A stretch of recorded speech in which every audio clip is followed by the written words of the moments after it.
There they go. Dream Dream put on the early lead. Dream B drives up on the outside. 'Twas back in the day down towards the inside, and Chickasaw's the early trailer. As they go under the line, trying to gear the pace down, Dream Dream with the lead. The filly, Dream B, tracks in second. 'Twas back in the day down towards the inside, and on the outside of 'Twas back in the day is Chickasaw. As they run to the half-mile mark, the opening quarter, 22-3. To the backstretch they go, and it's Dream Dream over Dream B. Length and a half back now is Chickasaw on the outside. 'Twas back in the day is saving ground at the rail.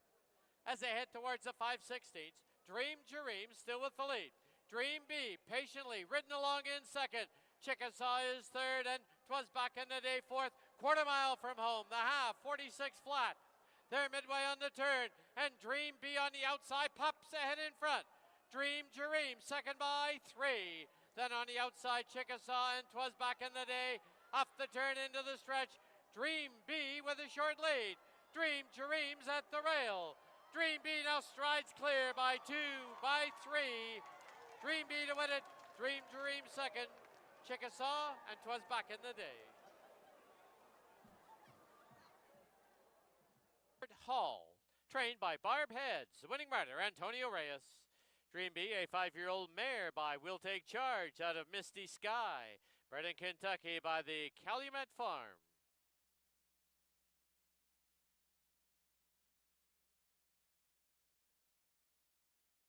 Final running time 1:16:43, 100ths.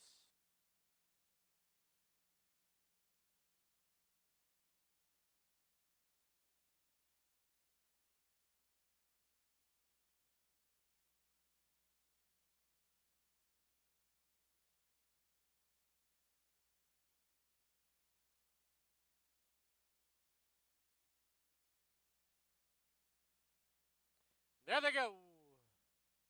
Stanford Bay from the rail, set sail for the early lead. Set to Shine gets away in second. Mr. Morris on the outside, followed by Pursue and Egomania at the rail. Trying to gear the pace down. Stanford Bay leads it by a head. Set to Shine wants to go on with it. They've opened up 3. On Pursue on the outside of Egomania. And Mr. Morris into the clubhouse turn they go. The opening quarter, 22-3. Past the half-mile marker they run, and Stanford Bay from the rail by a nose. Set to Shine right there on the outside. They've opened up 5 on Mr. Morris, 2.5 on Egomania, and Pursue the trailer 8 off the lead. As they speed towards the 5/16 marker, the half comes up 45-1. Stanford Bay and Set to Shine, they've been at it from the start. Still 5 lengths back, Mr. Morris, Pursue, and Egomania. Midway on the final turn now as they get set to turn for home. Stanford Bay now grabs the lead, and down the lane they come. Stanford Bay leads it by a length and a half. Trying to split runners. Here's Mr. Morris. Pursue is coming on the outside. Stanford Bay, here comes Pursue. It will be Pursue to win it. Mr. Morris second, Stanford Bay, Egomania, and Set to Shine. Pursue is a 5-year-old gelding by Bakken out of Chasing Cars, bred in BC by the owners, the Canyon Farms. 4-5 exacta was $24.15. 4-5-1 try, $56.30. 4-5-1-2, 20-cent super, $41.59.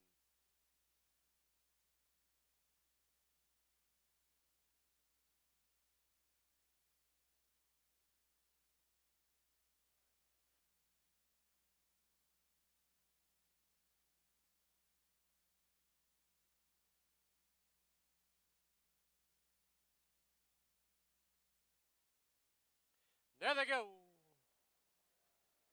Closely bunched Miss Union. Now moving through is Whirly Girly. On the outside, Annika's Song. Down on the fence is Mary Blue, and on the outside, Viva Livino. As they pass by us now for the first time, Whirly Girly has a short lead. Mary Blue pulling hard. Then it's Annika's Song in third. Miss Union down towards the inside, and the trailer, Viva Livino. Into the clubhouse turn they go as they run to the half-mile mark. The opening quarter up in 23-2. To To the backstretch they go with Whirly Girly from the rail, leading it by a head. On the outside, Mary Blue second by just under 3. Miss Union third, Annika's Song fourth, and Viva Lavino, the trailer, 7 off the lead. As they run past the 5/16 marker, half, 47 flat. On the inside, Whirly Girly. On the outside, Mary Blue. Now the back markers starting to close in. Miss Union, Viva Lavino at the rail, but will need a way through. Had to slam on the brakes as they turn for home. It is Whirly Girly, Mary Blue, Miss Union, Viva Lavino still currently nowhere to go. Whirly Girly, Mary Blue, Viva Lavino. Whirly Girly trying to go all the way and does prevail. It'll be Mary Blue second, I think Viva Lavino third, Miss Union, and Annika's Song. See, we have quite a crew and on hand, a very popular figure here at Hastings. Joining in is his wife, Donna Cunningham, daughter Danielle, and grandchildren, as well as many friends and family here at the track.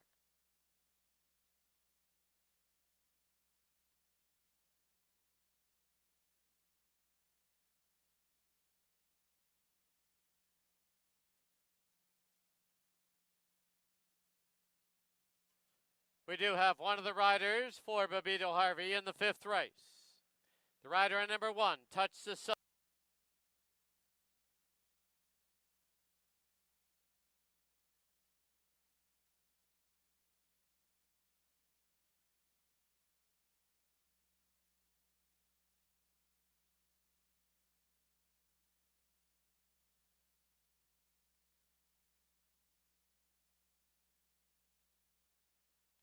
There they go.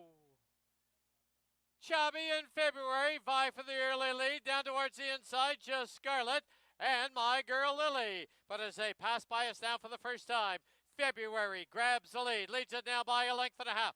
Just Scarlet second by 2. On the inside, My Girl Lily. Chubby's on the outside. Nozomi and Beljois, the trailer. Into the clubhouse turn they go. February shows the way by a length and a half. Just Scarlet second by 2.5. It is My Girl Lily sitting in third. Opening quarter comes up in 22 flat. They're midway on the backstretch and now 3 furlongs from home. And February rolls along with a 2.5 length lead. Just Scarlet closest pursuer. 3 back, My Girl Lily. Nozomi's up on the outside. Down towards the inside now comes Chubby and Beljois, the trailer. The half, a speedy 45 and 3. Midway on the turn, and February continues to lead it as they get set to turn for home. It's February out there by 2.5. Just Scarlet second, My Girl Lily third, and down the lane they come. February is now well in command. It's February by 5. February to win it. My Girl Lily second, Just Scarlet third, Photo for fourth. Beljois and Nozomi. Condolinius, the winning rider, Kamal Santo. February, a 4-year-old filly by Motown out of Ease It On Over. Result is official. 5-2 exacta was $7.60. 5-2-1 try, $18.15. 5-2-1 3.20 super, $12.90.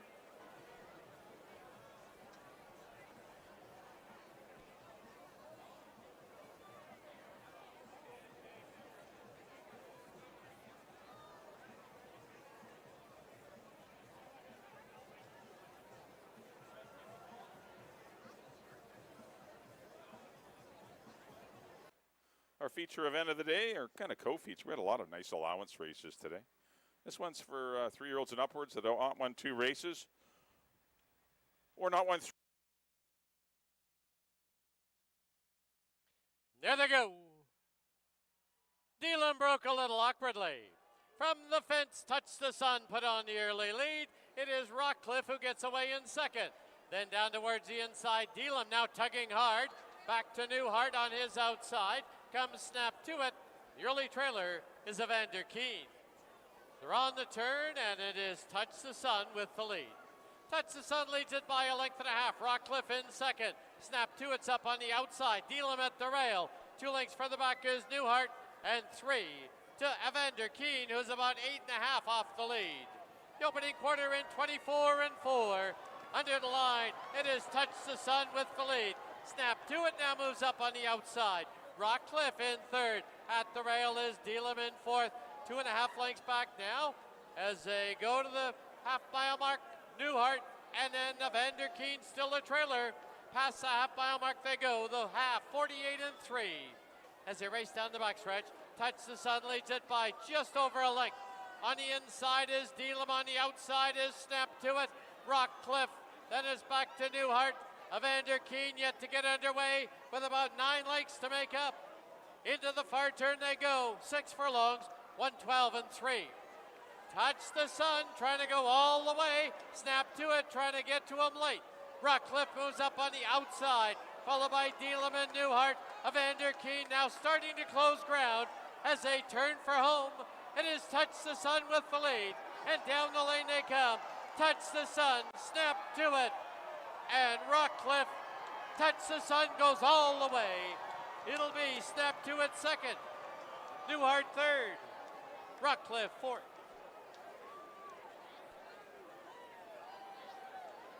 Touch the Sun, a 4-year-old gelding by Sun Gold out of Touching Promise. Bred in BC by the Bennetts. 1-6 exacta was 10.40. 1-6-3 try, 2:05.50. 1-6-3 20 cent super, 85.35.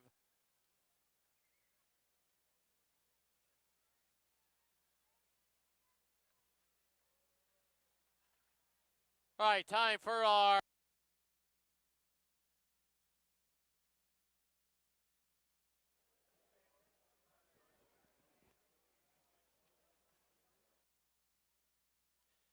there they go.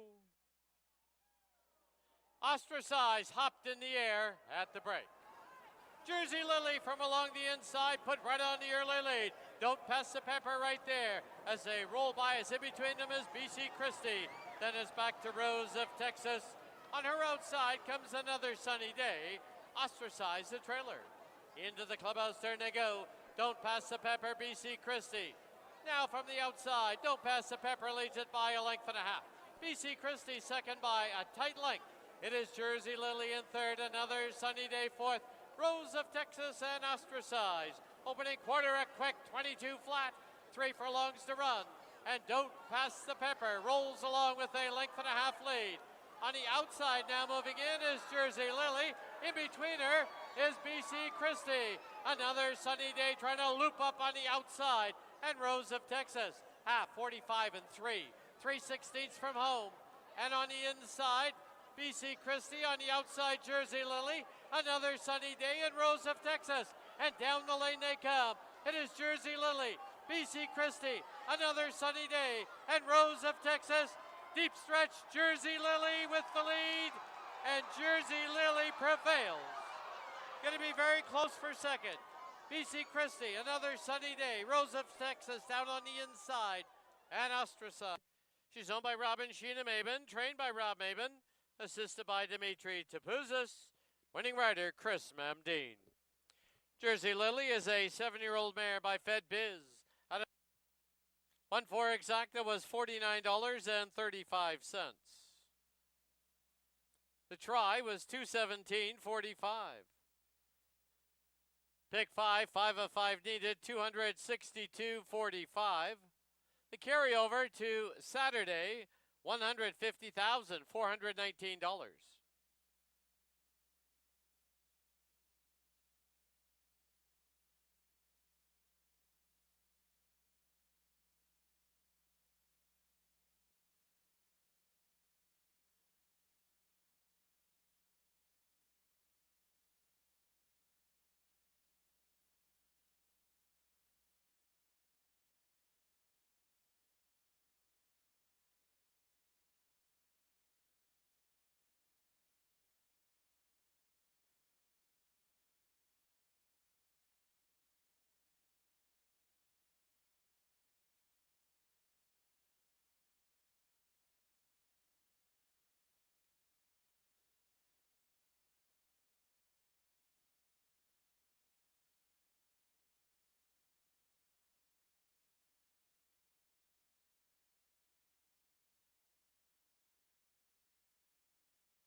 And a pleasant good afternoon, everyone. Welcome to the Saturday afternoon edition on a very noisy day. Hastings Racecourse here on this Saturday afternoon. This is presented by BC Racebook. I'm track announcer Dan Chukich, being joined as usual by our paddock host and handicapper Mike Heads. We're going to preview the 7 races on today's Cup card. Hopefully get you headed in the right direction. Well, it's a grand day. Everyone's dressed in their finery, that's for sure. Yeah, it's pretty impressive looking crowd already before the first race. As you mentioned, we do have 7 races. Right. Good feature event today. Nice allowance race headed by Lucky Forest, Run Rudolph, Soaring for the Sun. That'll be in race number 6. We got that pick 5 jackpot. 150,000. Yeah, we're at 150 grand now, just over that plateau. Got to be the only winner, but definitely a wager worth looking at. Starts in race number 2. Yeah, interesting too that although there's some decent sized fields, the ones that have 5s have a lot of contention. I had a lot of trouble finding one signal in the pick 5, well, one signal in the whole card. Right. But it's a lot of contention entering the starting gate today, so it should be a lot of fun. All right, let's get right into the card, Mike. We'll start with the opener, field of 5. They're going to go 6.5. It's a starter, optional claimer, daily double exactor, try, superfecta wagering. I'm heading down to the rail to number 1, Tex Hanley. Takes a slight drop in class, has been here before, and may get the lead and just keep on going. Yeah, won pretty easily. His non-winners 2 starts back. Did it with plenty in reserve, was kind of playing possum on the final turn, kind of field all bunched up, and he drew away, showing he's better than a $4,000 horse. But perhaps he isn't, because he jumped up for 62 and didn't fare as well. So he's back down here, but he is, I think the horse to come and catch. Quagmire and Beckett's Best are the next 2 for me. I want 1, 2, and 4, but I agree with you. Tex Hanley's going to be, pretty tough in the opener. All right, in the opener, we agree on the 1, Tex Hanley. Moving on to race 2 on today's card. Starts off that jackpot pick 5, carryovers 150,000, 419. Exactor tries, super rolling daily doubles. Field of 5, they're fillies and mares. Where'd you go in here? Well, I like Indietta. I think this horse is going to go well. Right. Indietta and Backburner, these are the 2 horses. Backburner's the best horse in the race, but I think there could be some pace in here. Princess Alaska, quality command. There could be something to annoy her, just enough maybe to get beat. But it's 2-4 for me. I went 4-2 though. I put Indietta on top. And of course, Flying Miss, she's done nothing wrong in 2025. 3 for 3. People forget about her sometimes, and she just keeps on winning. Yeah, going through her conditions, like breezing through them, and in impressive style, and not crazy about the draw. I think she's going to lack position in this race, but we'll see. Hey, sometimes this horse is finding ways to win, so maybe she can find ways. No, he's on later. Her 4th in a row. We'll see. I'm going to head to the 2, Backburner, looking for Kamal Santo to maybe annex the daily double, the early daily double today. Anyways, 3 for 4 so far in the win column for the Hastings Racing Club. They've had a great season. No, they have. Just been going fast too, like quick times, 116 one day. This horse is just running good quality races and gets to run protected in this. So it's, a pretty easy spot for Backburner. But I just thought there was some speed, maybe to pester her. And I thought Indietta would be a decent option if you don't want to play a 2 or 3 to 5 shot. All right, race 2 kicks off that jackpot pick 5, 150K on the line. Mike said into the 4, Indietta. I'm going to head to the 2, Backburner. On to race 3, field of 5, they're going to go 6.5. Exactor tries, super pick 3, daily double wagering. Well, for me, it's going to be Wandalita. I think there's enough speed in here to set her up, and I think she's going to get the job done. Yeah, I kind of see the race the same way. I just see Princess Alaska, I said Princess Alaska in the last race. It was Valerie Valesky was the one I meant to say. But Princess Alaska in this one. Low Lamb's got speed. Eric Cara likes to be forward early. You're right, it could play out nice. Wandalita just got beat by a pretty nice horse last time, and I just think this is a lot easier. And that was her first try in 2025. Yeah, I know. This is a good opportunity for Wandalita. I like her to defeat Lola M, who's taking advantage of her conditions here, running in this protected in this race, because she was heading up the climbing ladder, and instead she gets to run protected in this race because she ran for 8,000 last year. So look for her to be tough, as well as Eric Carey, who's a win machine. This always continues to run big races. Good race, as you mentioned. There's 5 horse fields, but there's contention. Yeah. I went 5-2-3, and I went 5-2-3. So in the 3rd, we agree on the 5, Wandalita. If I'm correct, I got Kamal Santo winning the first 3. Moving on to race 4 on today's card now. This will kick off the pick 4. Exactor tries, super. Once again, the rolling daily double.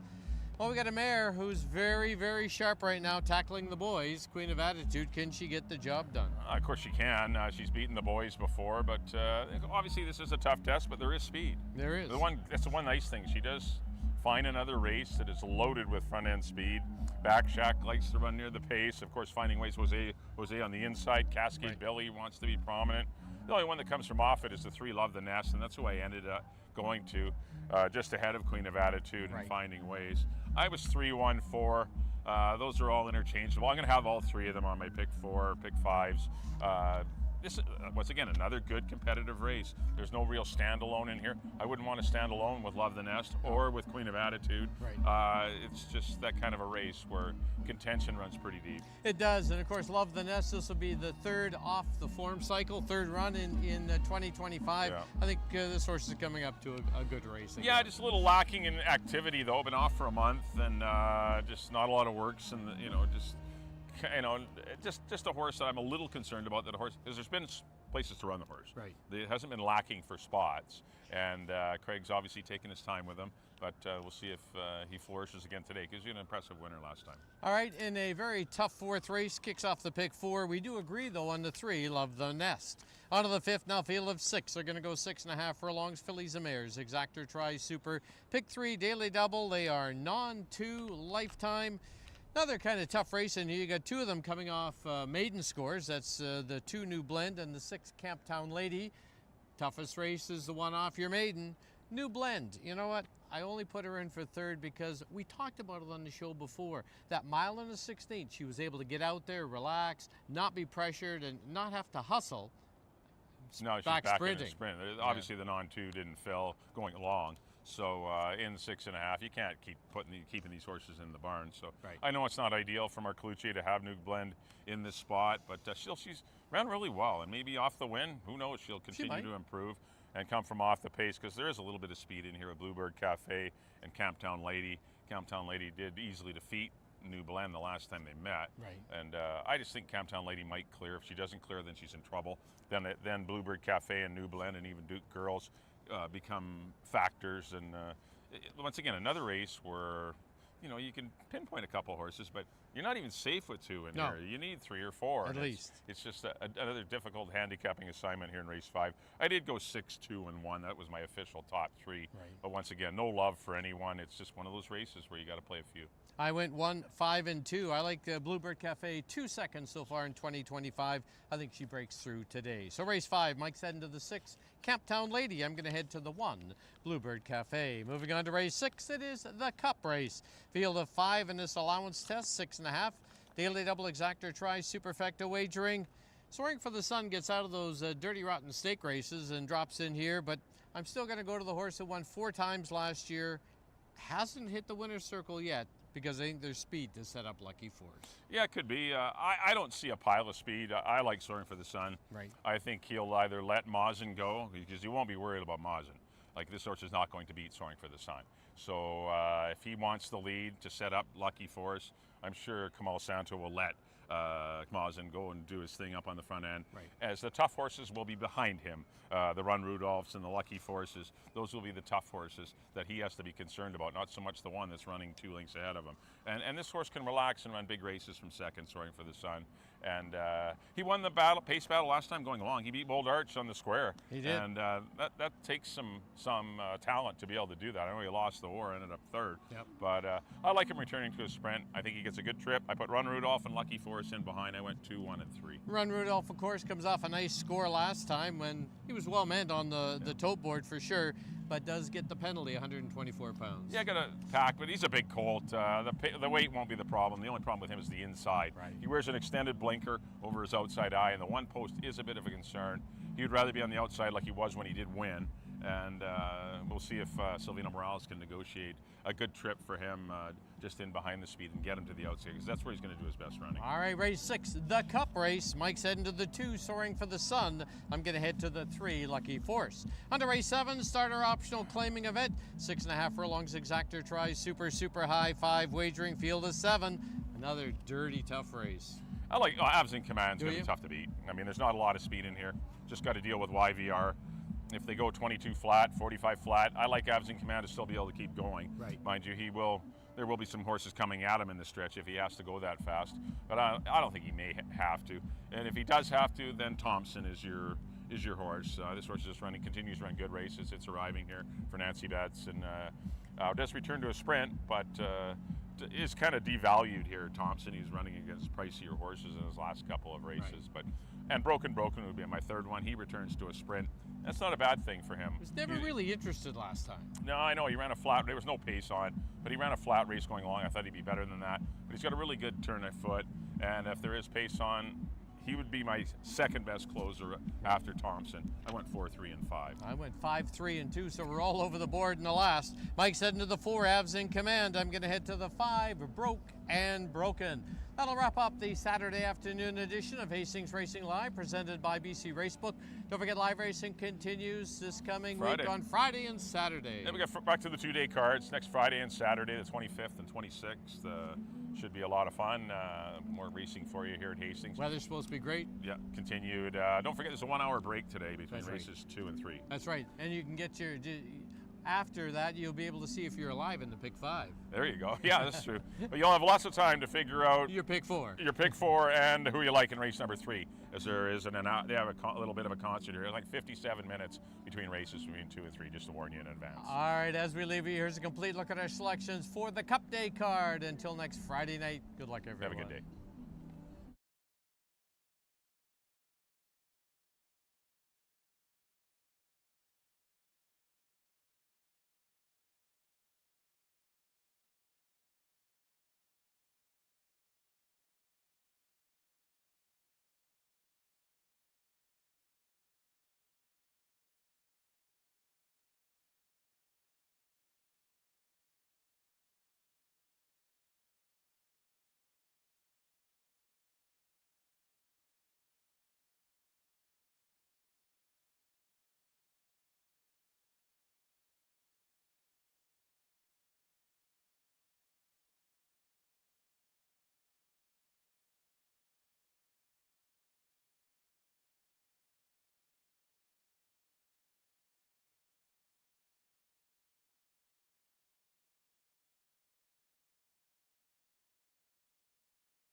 Pleasant good afternoon, everyone, and welcome to Hastings. Track condition at present listed as track fast. Special welcome to everyone joining us for our Saturday card, the Cup.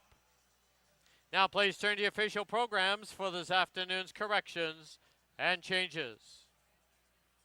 Race 1 has no changes. In the second, there are no changes. Race 2 does kick off the jackpot pick 5.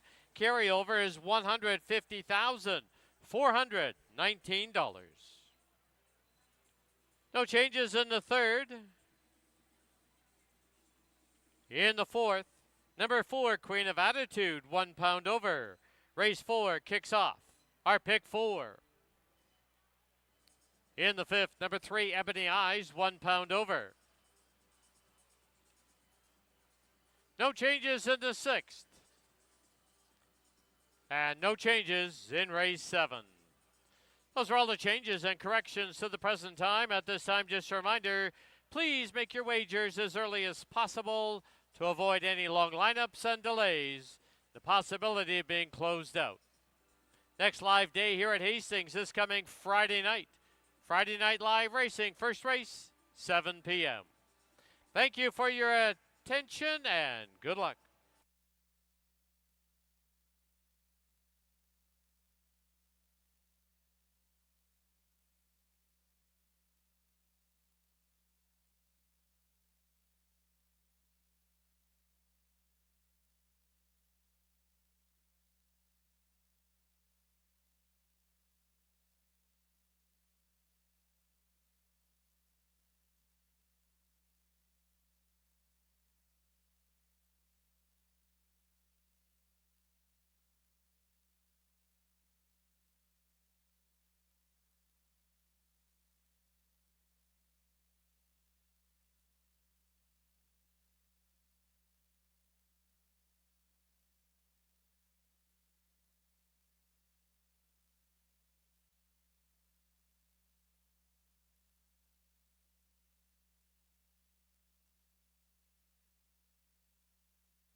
Backside.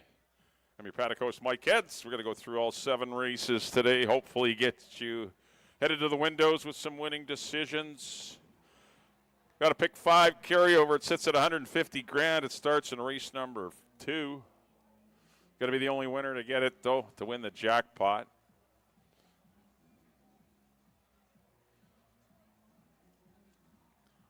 It'll tweak in the pick 4. Pick 4 starts in race number 4 today, so you pick 4 players got to wait a little longer. There will be about a 1 hour break between races 2 and 3. Yeah, race number 2 is scheduled to go off at 2 o'clock, or 3 o'clock, pardon me, and the third race goes at 3:57. A little bit of a concert going on here as this Cup Day continues. Lots of excitement in the air. A lot of well-dressed people taking in the car today. All right, field of 5 to start things off. They're $4,000 claimers, going 6.5 furlongs. This is the first half of your early daily double. Also have exacta tract and superfecta wagering. If you don't want to do any of that, you got win, play, show. You can do any of the wagers you wish to do. On screen now is the 1. This is Tex Hanley for TC Racing and Rob Gilker. Tex Hanley had an impressive victory 2 starts back when at this $4,000 level. He's definitely interesting in this race. He's got the inside. He has speed. And speed generally does very well in these races. So expect Kamal Santo to put the Rob Gilker trainee right on the lead and try and play catch me if you can. Not a lot of speed in the race, so I think Tex Hanley could get things to himself. Currently sitting at 3-1. He's the second choice on the board. It's a pretty generous price. Don't know if we'll get that kind of price as we get closer to post time, but that's a good look at the 1, Tex Hanley. He's got a big chance. I like him to win. Number 2 will be Quagmire for Laurie Henson, Helen Climbs, and Sharon Pring. He's a pretty consistent dude. He did grind out a victory at the 4,000 level in his most recent race.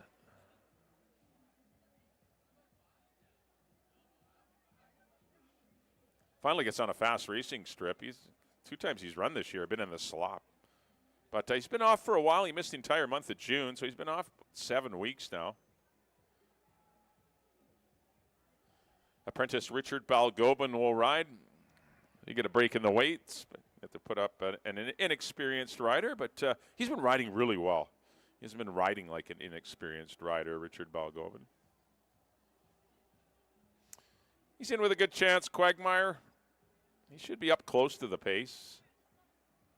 Anytime he's close to the pace, he's generally pretty game. We'll see if he's good enough today. He's your favorite right now at 3-2. Number 3 will be Groovin' His Back. Grinded out a nice win at the non-winners level. Wow, they went slow, 49-2 for the half. Things will be a lot quicker today. He lost to Beckett's Best and Tex Hanley earlier this year, so he's getting in against horses that have beaten him already, so we'll see if he needs to continue to improve. Gets Amadeo Perez today for Eric Gutierrez. The 4 will be Beckett's Best for Rob and Sheena Maben. Nice win 2 starts back, once again at the 4,000 level. Did step up to 62, couldn't handle the jump up, but gets back down for 4. I expect a better effort from Beckett's Best today with Chris Mamdine up. And number 5 will be Barney Google with Antonio Reyes. He will be last early, and if there's enough speed, he could be first late, but he will definitely be trailing the field, Barney Google. He has no early speed, but he's going to need to see a pace duel to make him a winner today. I went 1, 2, and 4. That's kind of the way I see it in race number 1. Good race to kick things off. All right, the horses are on the track. You got 7 minutes to post to the first race. Let's send it up to the voice of the races here at Hastings, Dan Jukic, for the official introduction of race number 1.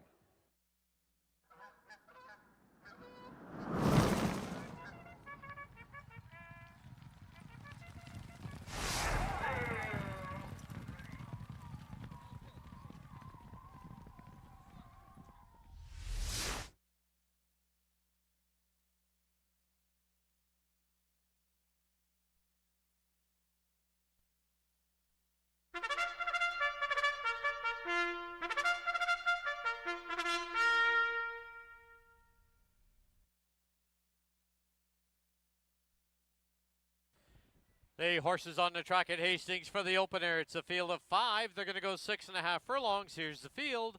Number 1, Tex Hanley, owned by TC Racing. The rider, Kamal Santo. 2, Quagmire, owned by Laurie Henson, Helen Climbs, and Sharon Pring. The rider's apprentice, Richard Balgobin.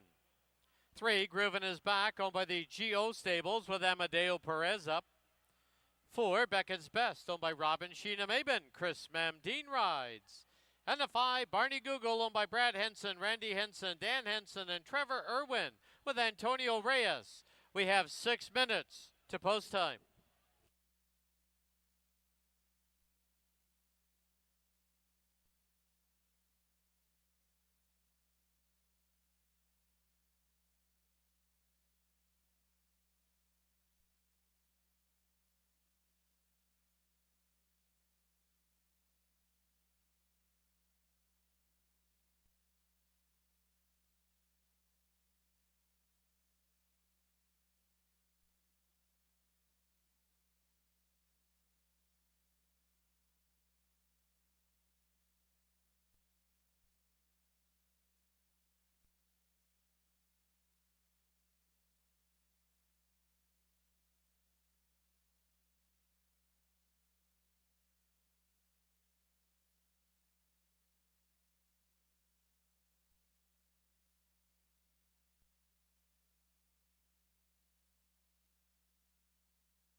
Key West Ford reminds you there are just 2 minutes left to place your wagers at Hastings.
The horses have reached the starting gate.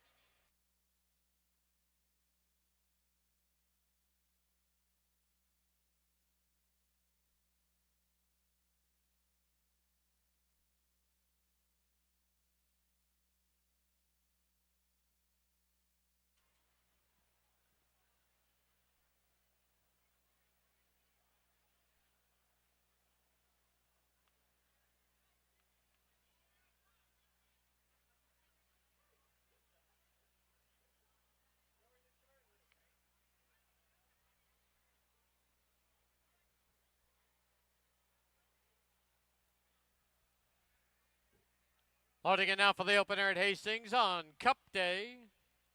Tex Hanley to the inside gate. Next one up is Quagmire, followed by Groovin' is back. Beckett's Best in the yellow. The outside gate is Barney Google. 5 in, they're at the post. There they go. Closely bunched Quagmire down on the inside. Tex Hanley. Groovin' his back is up on the outside, followed by Beckett's Best and Barney Google as they pass by us now for the first time. Tex Hanley from the rail leads it by a head. Quagmire second by a neck. On the outside, Groovin' his back is third by 2.5. Beckett's Best sits in fourth. And the early trailer, as expected, is Barney Google. Opening quarter, 22-3. As they run to the half-mile marker. And to the backstretch they go with Tex Hanley leading it now by a length and a quarter. It's Quagmire chasing in second. Groovin' is back third. Down on the inside in tight now is Beckett's Best. Barney Google the trailer. As they march towards the 5/16 marker. The half comes up in 46-2. Tex Hanley got a little breather, but Quagmire's right at his throat. Groovin' his back's on the outside. At the rail is Beckett's Best. Then Barney Google the trailer as they get set to turn for home. Quagmire, Tex Hanley, and now angling out Beckett's Best. And down the lane they come. Quagmire has a short lead, but Tex Hanley not finished yet. Battling back on the inside. It's now Tex Hanley by 2.5. Tex Hanley to win it. Very close for second. 3 of them there. Late closing, Barney Google, Quagmire, Beckett's Best, all in the picture.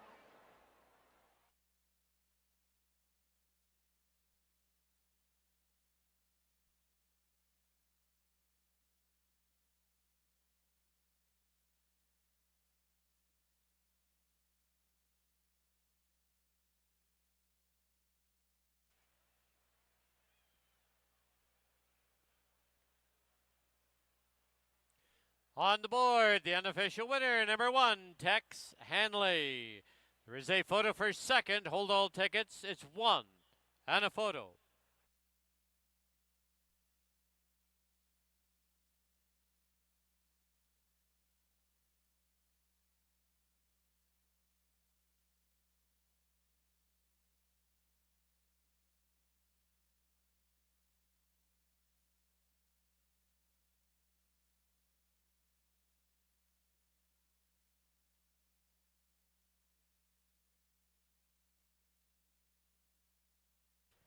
In the photo for second, number 5, Barney Google is second. Number 2, Quagmire third. Number 4, Beckett's Best fourth. 1-5-2-4, unofficial.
Into the winner's enclosure, the winner of the opener, number 1, Tex Hanley.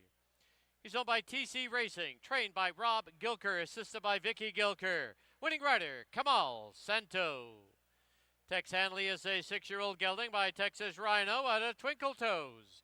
Bred in Kentucky by Ranch 007 and Lone Star Stable.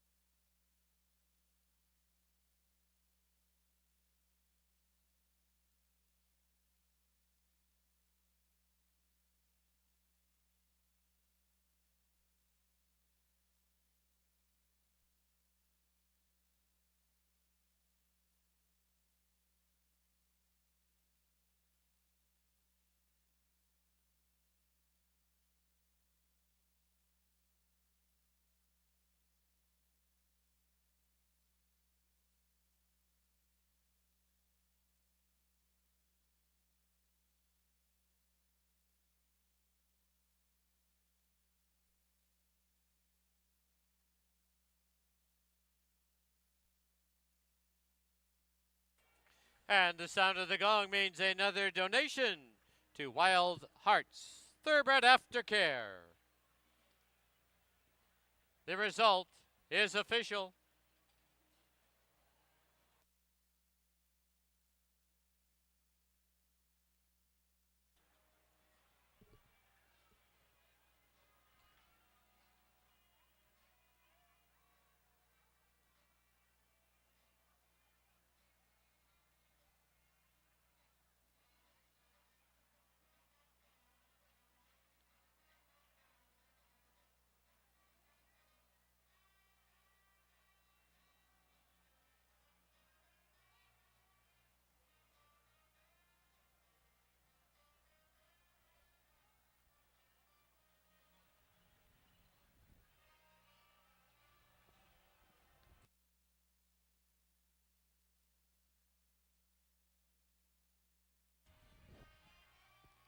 The 1.5 exacta was $17.20. 152 try, $48.40. 1524 20-cent super, $21.47. Final running time 117 and 18/100ths. Race 2, there are no changes. Race 2 kicks off the jackpot pick 5 carryover, $150,419. Post time for the second, 19 minutes away at 3 o'clock.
it's paddock time now for race number 2 here at Hastings. Once again, a field of 5. This will be $62 or $4,000 starter horses. Going to go 6.5 furlongs, kicking off the pick 5 here. Pick 5 starts here on races 2 through 6. Carryover, $150,419. So if you want to get in on the action, you got 13 minutes to get a ticket in. All right, back in race number 1. Congratulations to TC Racing, Rob Gilker, and Kamal Santos. Tex Hanley takes them all the way around the racetrack to win race number 1. Right, here's the one. This is Valerie Valesky for Rob and Sheena Maben. Definitely guaranteed to show some speed. Has an inside draw. Omar Simpson will be aboard.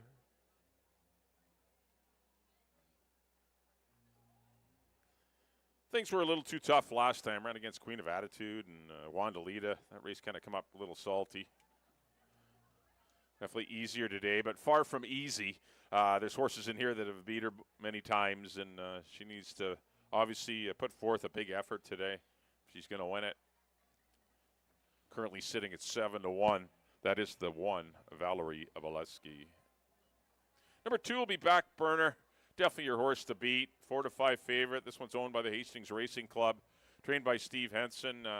Definitely a good chance for her today. Just must avoid a pace duel. If she does, then she wins the money. She's the best horse in here.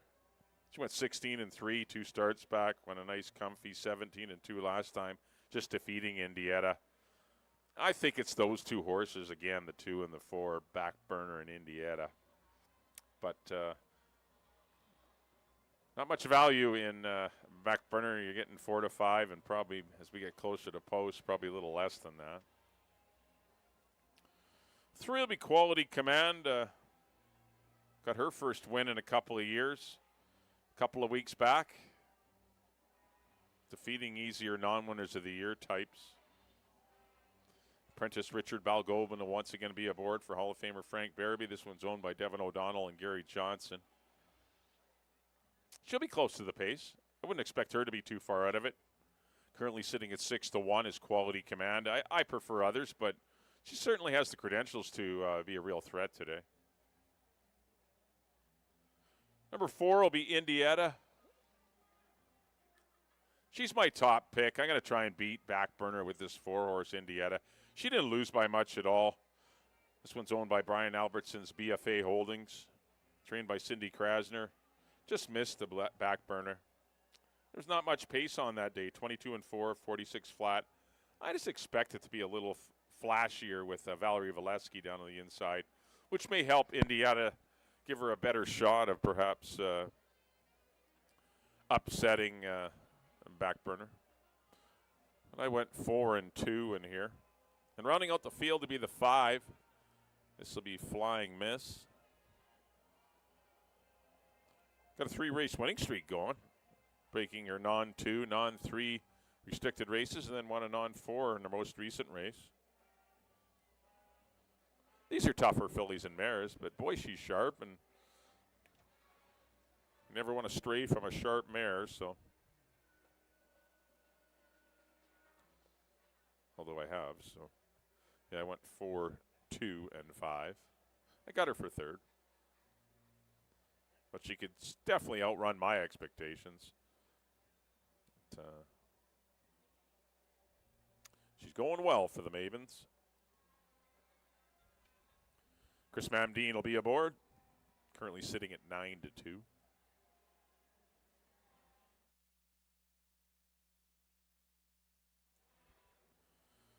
All right, we're almost set for Riders Up call here. Horses will be heading out of the track for post parade. Once again, the second race is kick off the pick 5. 150 grand in the kitty. Also have Exacta, Triactor, Superfecta, Win Place Show, whatever you want to do. Lots of wagering opportunities here on race number 2. It's 4, 2, and 5 for me. Good luck whichever way you go. Got a little bit of a break after this race. We'll rejoin you back here in the paddock in about an hour's time. Maybe not an hour. About 45 minutes, we'll see you back here in the paddock when the horses arrive for race 3. But it's time to get race 2 underway. It's time for post parade, and that's time for Dan Jukic to introduce the field. Good luck here in the second.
The horses on the track at Hastings for race number 2. Field of 5. They are going to go 6 1/2 furlongs. This race kicks off our jackpot pick 5. Here's the field. Number 1, Valerie Valesky, owned by Robin Sheena Mabin. The rider, Omar Simpson. Number 2, Backburner, owned by the Hastings Racing Club with Kamal Santo. 3, Quality Command, owned by Devin O'Donnell and Gary Johnson. Apprentice Richard Balgobin rides. Number 4, Zindietta, owned by BFA Holdings with Kieran Kellawan. And number 5, Flying Miss, owned by Robin Sheena Mabin. The rider is Chris Mamdeen. 6 minutes to post time.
At this time, we direct your attention to our winner's enclosure.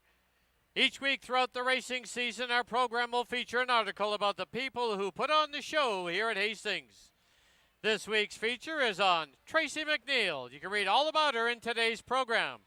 To make a $50 presentation to Tracy is Mike Heads on behalf of sponsor Linda Jackson. Congratulations, Tracy.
Key West Ford reminds you there are just 2 minutes left to place your wagers at Hastings.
The horses are approaching the starting gate.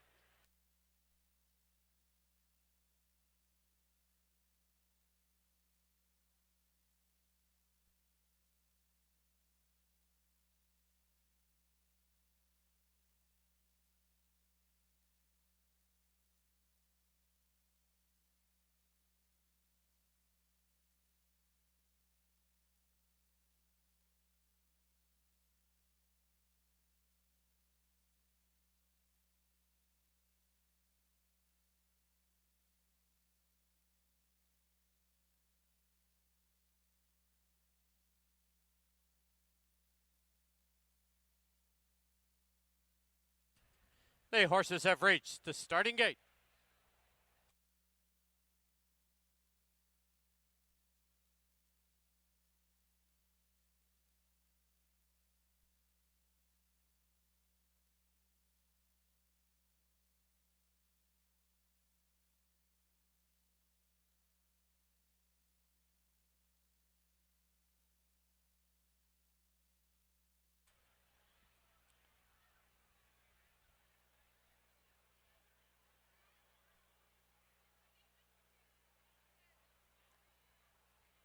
Out again now for the second at Hastings. This race kicks off our jackpot pick 5.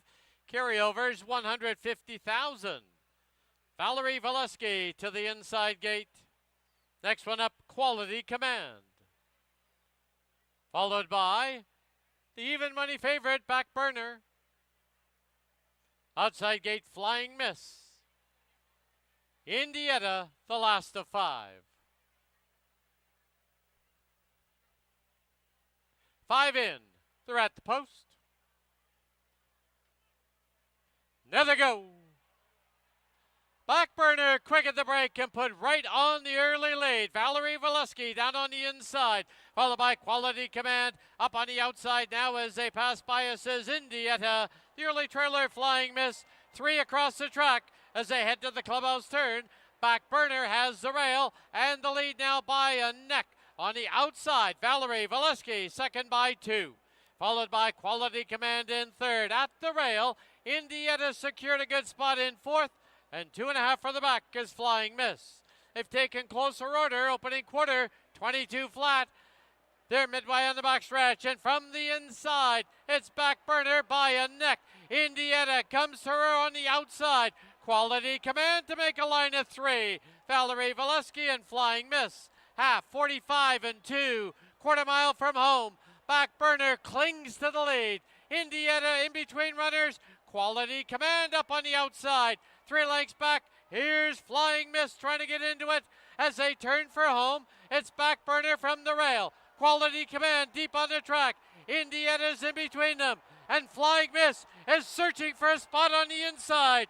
But it's Backburner. Here's Flying Miss to nail him at the wire. Flying Miss got up in the shadow of the wire to defeat Backburner.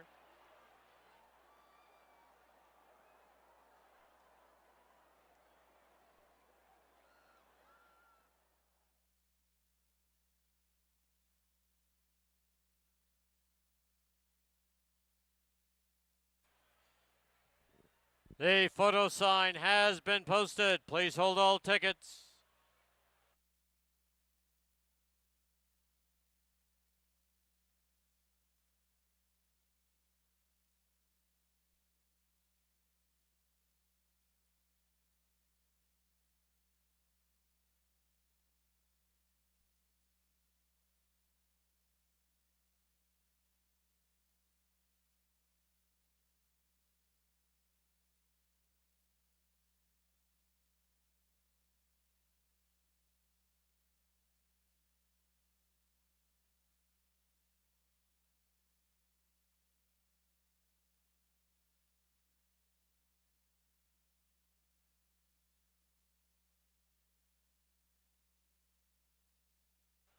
In the photo number 5, Flying Miss, the unofficial winner. Number 2, Backburner, second. 3, Quality Command, third. 4, Indietta, fourth. 5, 2, 3, 4, unofficial.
Into the winner's enclosure, the winner of race 2, number 5, Flying Miss.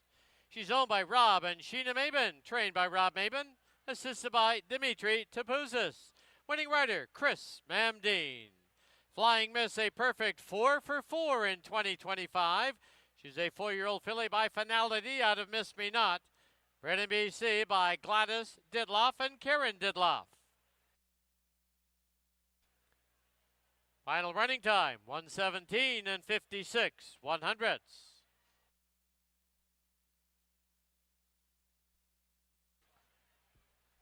Prices on the board. The 5-2 exacta was $20.80.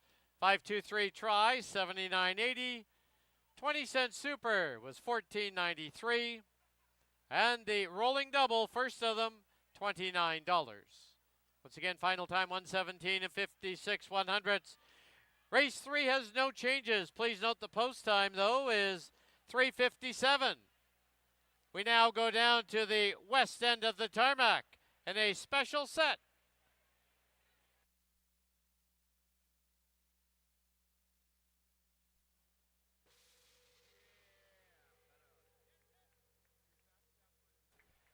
Thanks, Rob Maben, for the contribution to Wild Hearts Thoroughbreds Retirement Foundation.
All right, we're back here in the paddock. Time for race number 3 here at Hastings. Got a field of 5 here for race number 3 on a noisy Saturday afternoon. Cup day here at Hastings. This third race, this kick off your first pick 3 of the day. We also have Exacta, Triactor, Superfecta, and Daily Double wagering here on the third. Got 5 fillies and mares that have run for $8,000 at some point in the last 2 years. No one in for the claiming price. Well, backtracking to race number 2, congratulations to Robin Sheena Mabin's Flying Miss. All she does is win races, and she paid 7-1. Getting her 4th consecutive win of the season, did Flying Miss. Seemed like forever ago. But the Mavens strike again with Flying Miss in race number 2. Here's the one, once again for the Mavens. They're busy. Princess Alaska, nice score at big odds in her most recent race. That was going long, though. Going to shorten up to 6.5. She has some speed, but there is other speed in here with Lola M and another Maven runner, Eri Cara. Even Alobra has speed also. The only reason I don't have her top 3 is just because of that fact that the pace scenario might not be in her favor. Could get crowded up front. Currently sitting at 4-1 is Princess Alaska. But the blinkers were added last time, and she was very good. Wiring the field at a $30 mutual. It's quite nice. Number 2 will be Lola M. Let's see if she's made it to the paddock yet. I know this 1 hour delay has caused, no, Lola M has not made it to the paddock yet. But the 1 hour delay between races really shifted things around and tough for get horses ready. But I think Lola M is making her way here shortly. We'll move along to the 3. This will be Eri Cara, hiding in her stall right now. Eri Cara facing easier today. She ran against the boys last time in a tough 12-5 claimer that was won by Love the Nest. Straight to Georgia, came back to win out of that race.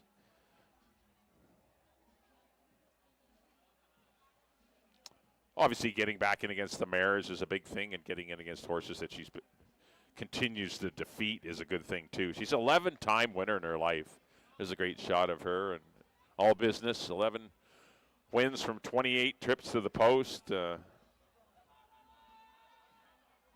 when she sprints against the girls, she's very, very tough. And she doesn't need the lead either. She can settle in the 2 or 3 path, and she's got a very good backstretch and stretch turn move. Sometimes she gets wanting in the lane.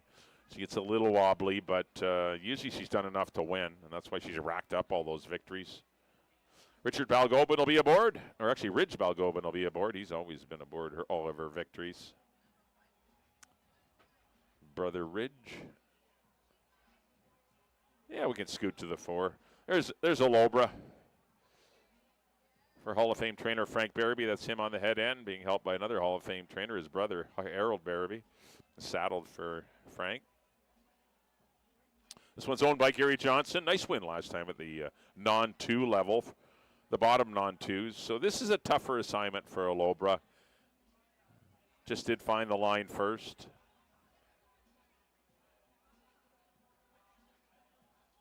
Apprentice Richard Balgobin will be on Alobra. 8-1. She has the longest shot on the board, and that's not surprising in this race. I think, the other 4 horses do bring in pretty nice resumes. They know how to win races, and, Alobra just did break her non-2, so it's, a tough go for her, but we'll see how she fares. And number 5 will be Wandalita. This is my top pick. I think she's going to go well today. There's a lot of speed in the race. There you see she wears that Breathe Right. It's got a nasal strip there that keeps the nostrils flared, take in more oxygen, and any little trick in the book to help horses. But there's a good look, better look at Wandalita. I think there's going to be a lot of speed. She is an off-the-pace horse. She likes to be held in reserve for the first part of the race. Then she produces a good run. She got beat by Queen of Attitude last time. There's no Queen of Attitudes in here. I think Wandalita is going to be really, really tough to beat.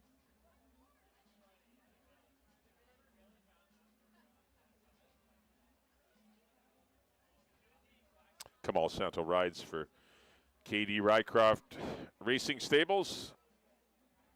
Dennis Dale, Paul Cashman, David and Jesse Morgan, and Nicole Rycroft trains.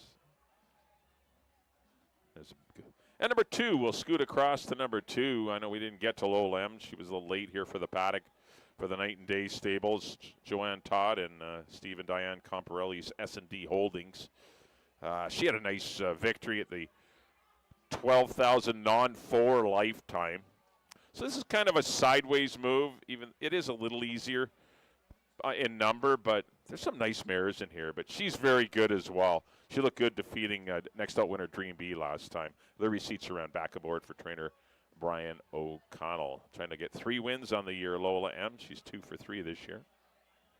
All right, there's she filled the 5, fillies and mares. I went to the 5, Wanda Lita. I'm going to go 5, 2, and 3. Good luck here in the 3rd.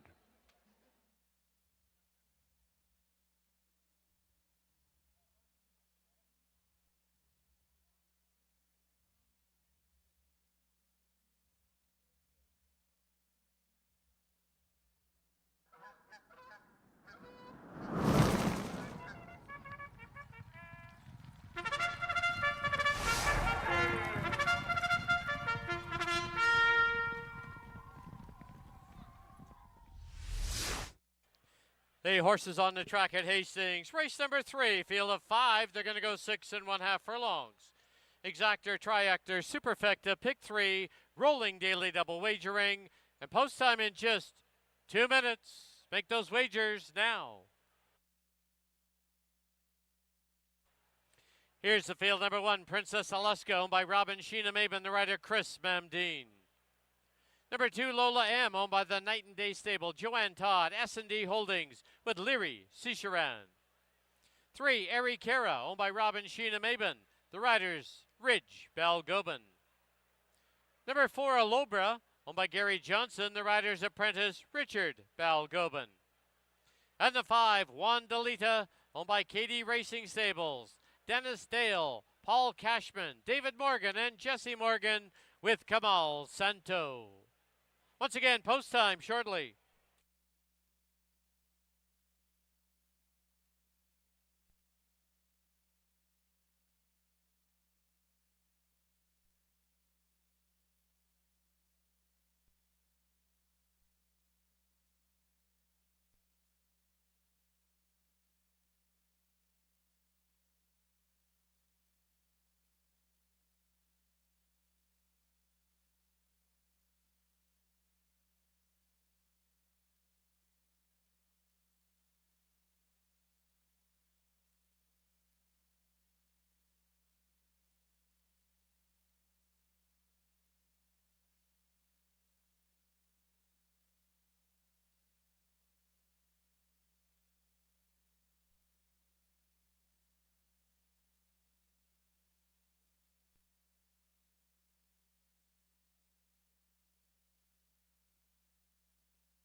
The horses are approaching the starting gate.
The horses have reached the starting gate.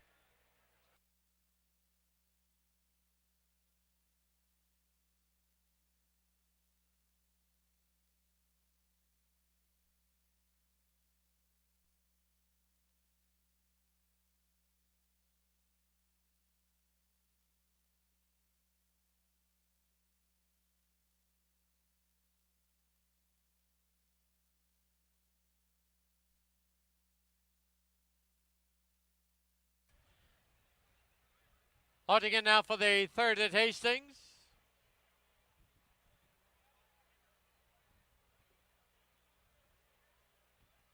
First one up, Princess Alaska to the inside gate. Followed by Lola M. Alobra in the bright green. Outside gate, Juan Delita. Last of 5 is Erikara.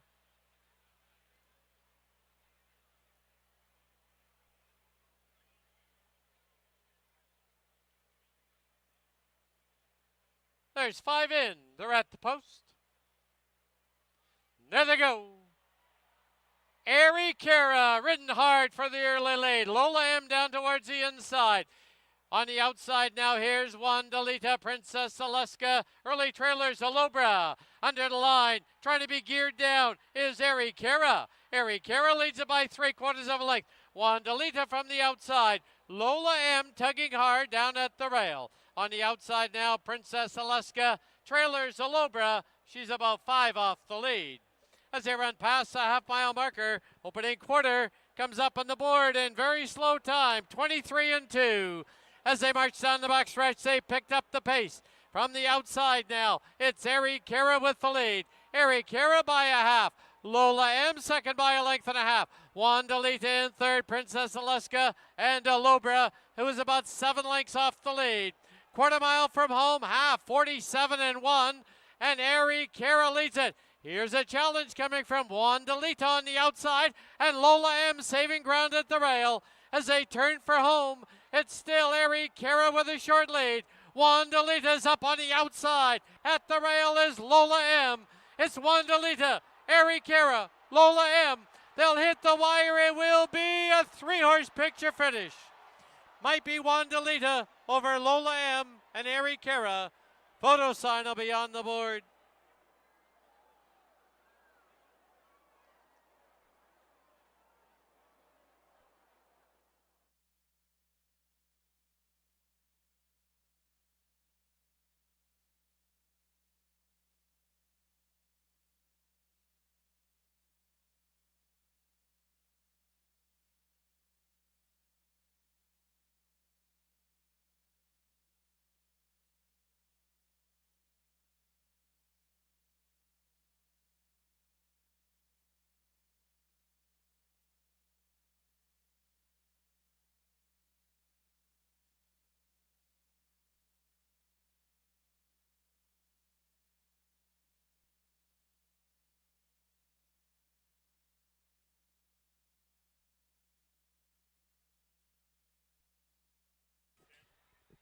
In the photo, number 5, Wandalita, the unofficial winner.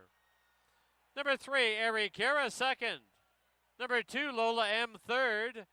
Number 1, Princess Alaska, fourth. 5, 3, 2, 1, unofficial on the board.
Please note the inquiry sign has been posted. We have received a trainer's claim of foul.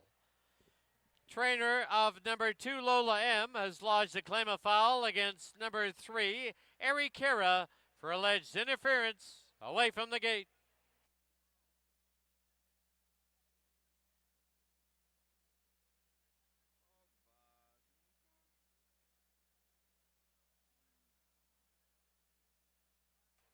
In the winner's enclosure, the winner of the third, number 5, Wandalita, owned by Katie Racing, Rycroft Racing Limited, Dennis Dale, Paul Cashman, David Morgan, and Jesse Morgan. Nicole Rycroft trains. Winning rider, Kamal Santo. Wandalita, a 7-year-old mare by Violence out of Vandalita.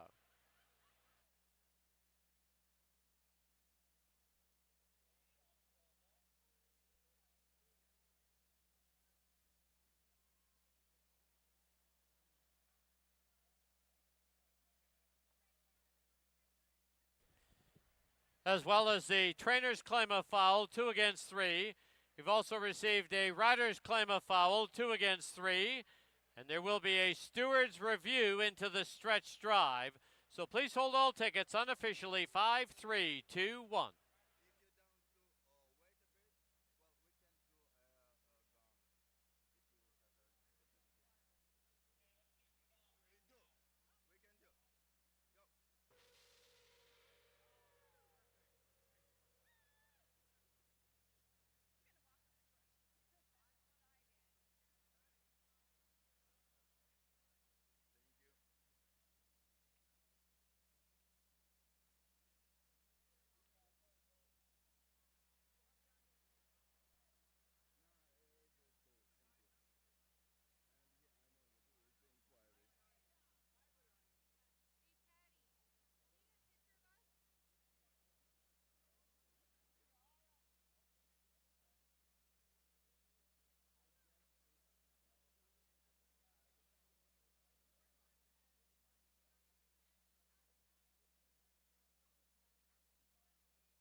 Please note the trainer's claim of foul away from the gate.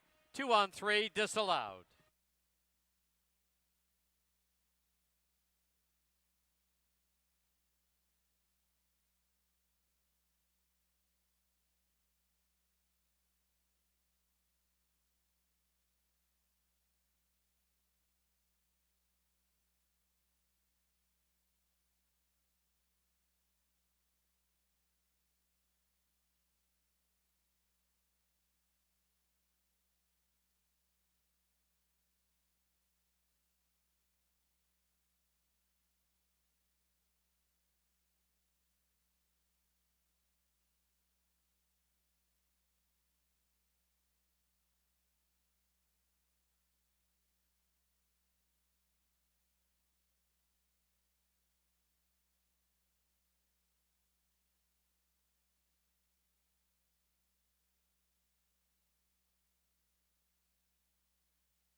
Please note the rider's claim of foul, 2 against 3. Alleged interference into the first turn has been disallowed. Stewards review into the stretch drive, still ongoing. After further review, there will be no change as posted on the board. 5, 3, 2, 1.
Prices up on the board. The 5-3 exacta was $5.60. 5-3-2 try, $10.30. 5-3-2 120-cent super, $3.35. Rolling double, a pair of 5, $75.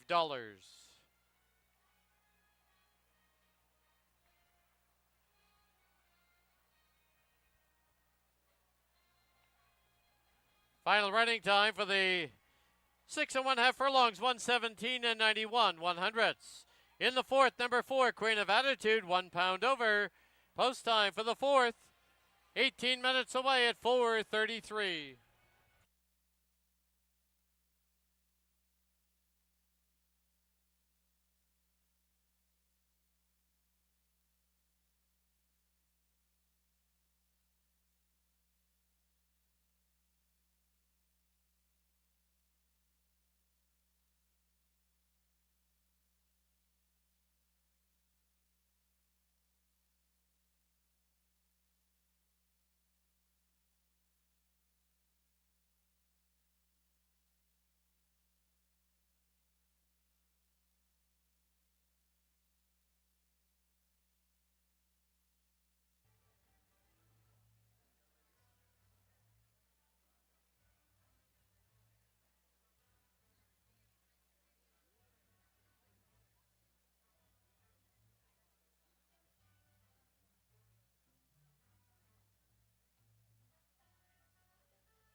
All right, we're back here in the paddock. Time for race number 4 here at Hastings.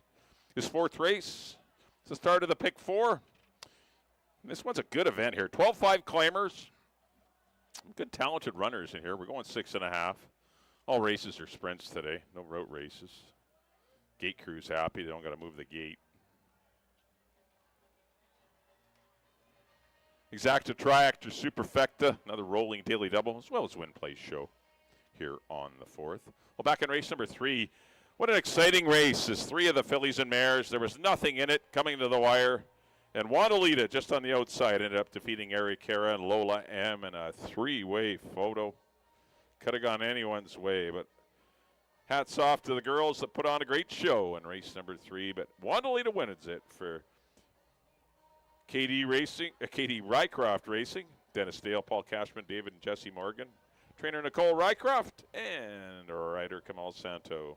It's another winner today.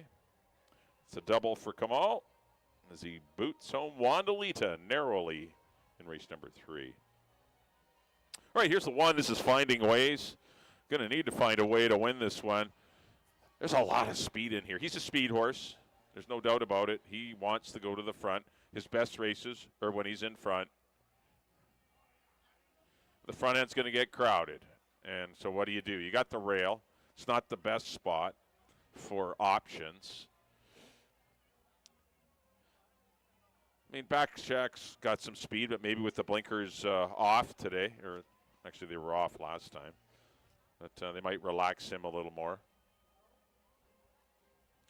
He just got to avoid a pace duel with Jose. I mean, the 1 and the 2 are the fastest of the bunch. And Finding Ways has the inside, so it's tough to take back from the inside.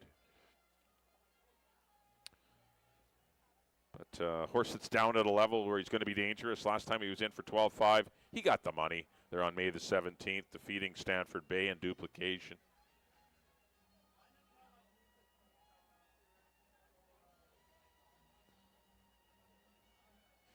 Kamal Santo looking for his 3rd riding victory. Good price, 6-1. You're not going to get that, but still you're going to get a good price, a fair price on Finding Ways. You see Nancy Betts putting the finishing touches on the saddling procedure here in race number 4 for Finding Ways. 2 will be Jose. We'll find Jose. There he is. For the Mountain View Stable and Rob Gilker, Karen Kellowan will ride. Pretty easy score in a restricted non-4 lifetime 12 grander. This is a step up in class for him.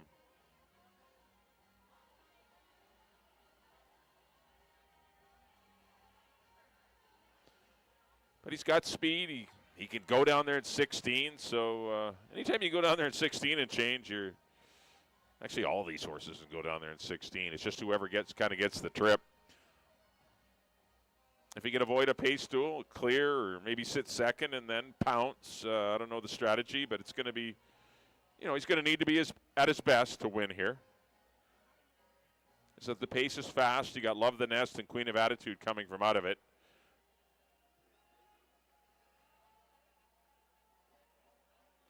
Yeah, he's going to need to come up with a really good effort today, but he's been in top form for the barn. He's just been in top form whenever he runs. He just doesn't run often enough. This is only his 10th career start. The 6-year-old son of Jersey Town. 4-1 right now on Jose. 3 is Love the Nest.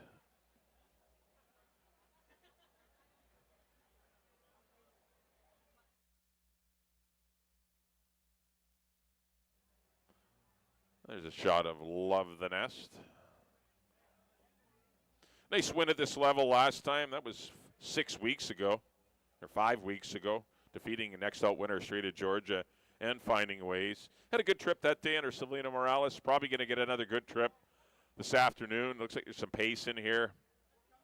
He is adding front bandages. They were not on last time. Couple of works since his last race, neither very fast. They just kind of taking care of him and getting him to his next race. He's got a lot of back class. He's a pretty cool horse. He's your favorite at 9-5. He definitely deserves the favorite status in here. Number 4 will be Queen of Attitude, the lone mare in the field. She's taking on the boys here, reclaimed by Laurie Henson and Helen Climbs. Goes back to the Steve Henson barn. Amadeo Perez will be aboard. Looking for her 16th career victory. 15 for 27 lifetime. All this mare does is win races. But she is in against the boys, and that's always a difficult assignment. But got a good pace going to be in front of her. She'll make him run. I thought she had to struggle a little bit to defeat Wandalita last time. She'll need to be better than she was that day if she's going to win. 5 is Back Shack for Harold and Sandra Barabee. Had a good race, I thought. Couldn't beat Counteract, but he's been off for a couple months now. And the 6 will be Cascade Billy.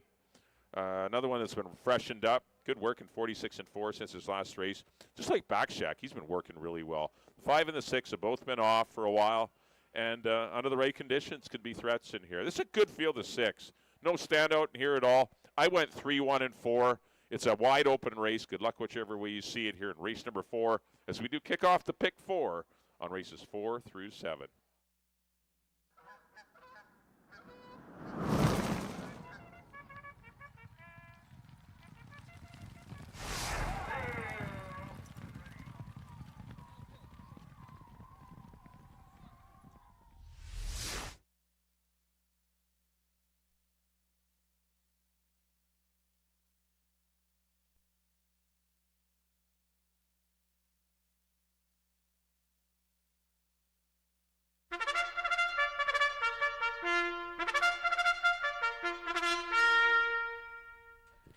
Horses on the track, race 4. Here's your field. Number 1, Finding Ways, owned by Nancy Betts, the rider Kamal Santo. 2, Jose, owned by the Mount View Stable with Kieran Kellawan. 3, Love the Nest, owned by Nicole Droder with Silvino Morales. 4, Queen of Attitude, owned by Laurie Henson, Helen Climbs with Amadeo Perez. 5, Back Shack, owned by Mr. and Mrs. Harold Barabee, the rider Ridge Balgobin. And number 6, Cascade Billy, owned by Don Daynard and Mel Snow, with apprentice Richard Balgobin. Pick 4 wagering, 6 minutes to post time.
Key West Ford reminds you there are just 2 minutes left to place your wagers at Hastings.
Under a minute to post time at Hastings, less than a minute.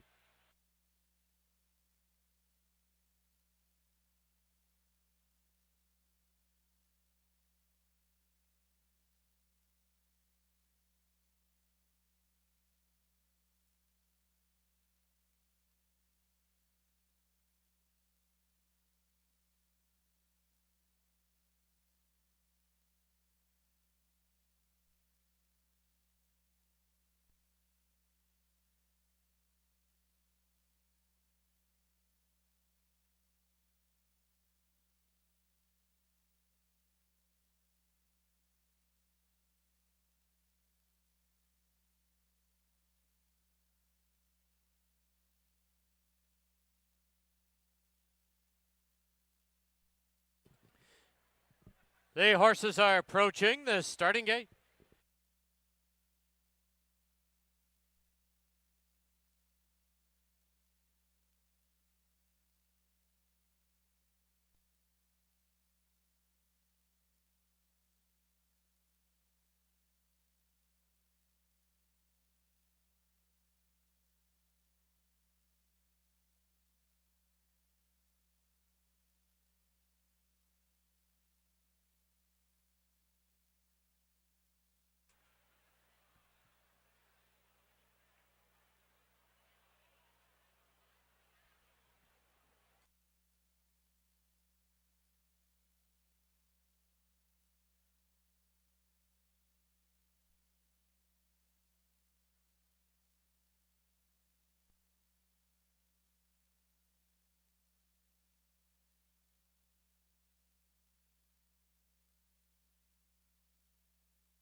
Loading in now for the fourth at Hastings. Queen of Attitude, the first one up.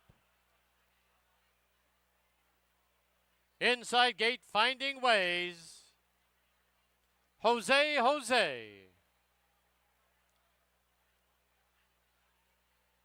Love the Nest.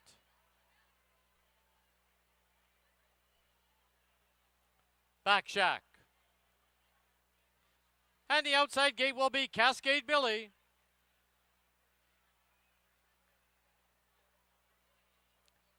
Six in, they're at the post.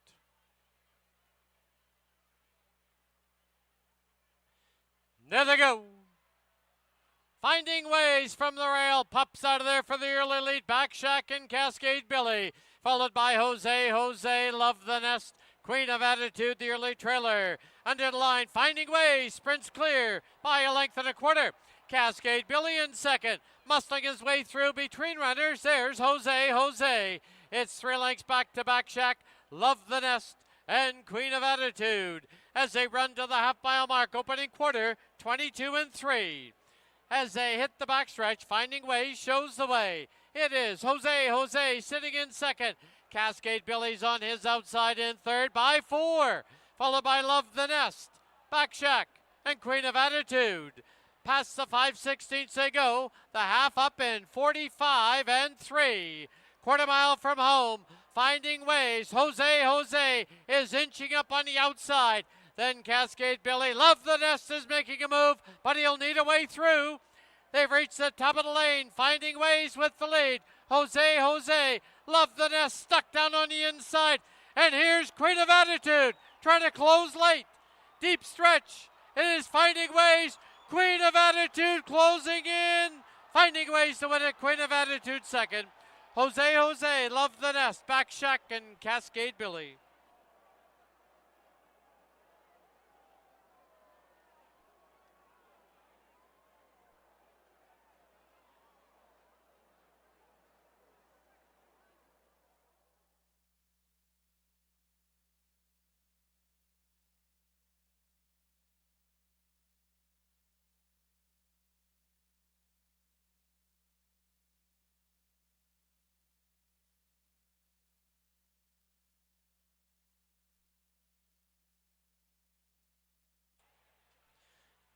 On the board, the unofficial winner, number 1, Finding Ways. Number 4, Queen of Attitude second. 2, Jose third. 3, Love the Nest fourth. 1, 4, 2, 3 on the board.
Back to the winners' enclosure. The winner of race 4, number 1, Finding Ways. Owned and trained by Nancy Betts. The winning rider for his 3rd winning ride today, Kamal Santo. Finding Ways, a 7-year-old gelding by Harbor the Gold out of Ouch. Bred in BC by Dino Condolinius and Sandra Loseth.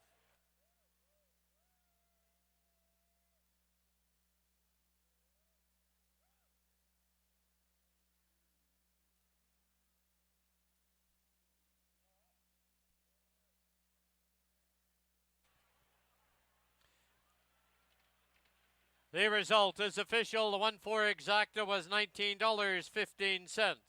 1-4-2 try, $52.10. 1-4-2-3, 20-cent super, $18.69. Rolling double, 5 and 1, $40.90.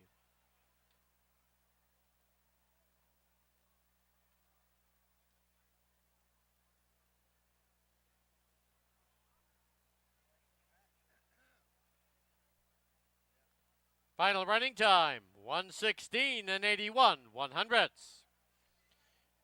Race 5, number 3, Ebony Eyes, 1 pound over.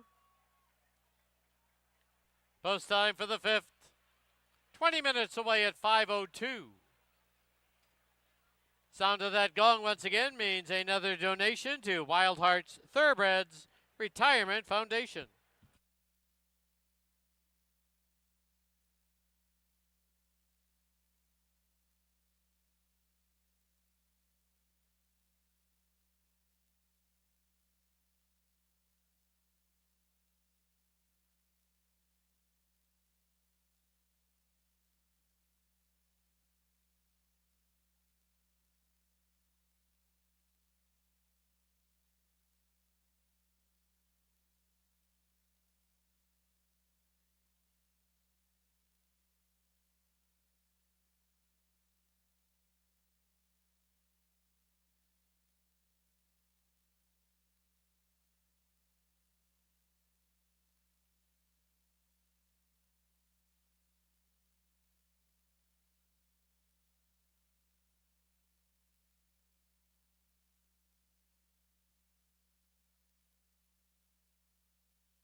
All right, we're back here in the paddock. Time for race number 5 here at Hastings.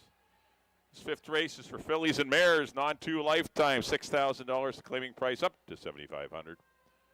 They're going 6.5 furlongs, kicking off the first leg of your late pick 3. We also have Exacta Triact or Superfecta daily double wagering here on the 5th. Well, back in race number 4, congratulations to Nancy Betts is finding ways, giving Kamal Santo a riding triple. It's definitely been Kamal Santo day here at Hastings. He got 3 wins and a tough luck second on back burner in the second race. But finding ways just does hold off the fast-closing Queen of Attitude, who always makes a race of it. Had to settle for second today to Queen of Attitude, but still a great race even in defeat. All right, here's the one. This will be Bluebird Cafe for Stu Spencer and Sean Ederer. Back-to-back runner-up efforts in her first 2 runs this year. She's got decent speed. I don't know if she's as fast as some others in here, but Kamal Santo could get a good trip behind the lead or close to the front end. Definitely going to check out the front end, see if she can get it. But pretty easy fractions last time. Couldn't see it out.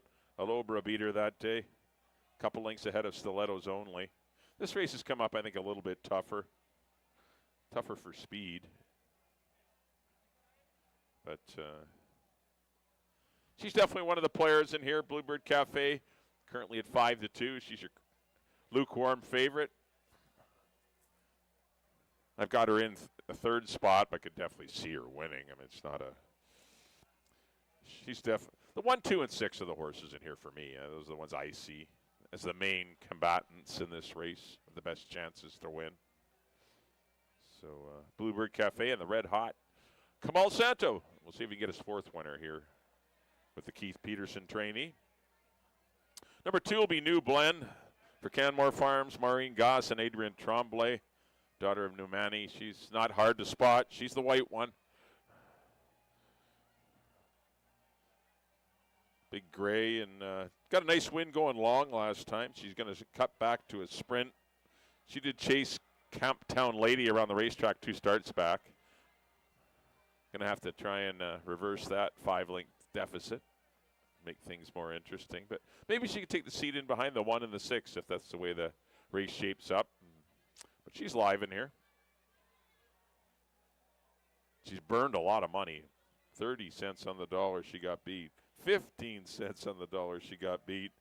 Public came back for more at 25 cents on the dollar, and she rewarded them. Get 3-1 right now. That's a bonus price for her. Amadeo Perez, our leading rider, is aboard for Mark Cluche. Here's the 3 coming by in front of us. This is Ebony Eyes for Rob and Sheena Maven. They're looking for another winner today. Had a nice win earlier with Flying Miss, getting her 4th win of the young season. But Ebony Eyes had the blinkers put on last time. She ran good. You know, she got beat 4 lengths in that race, and it was the last, but it wasn't disgraced at all. She was in the mix the entire journey. Currently at 9-2 is Ebony Eyes. 4 will be Stilettos Only.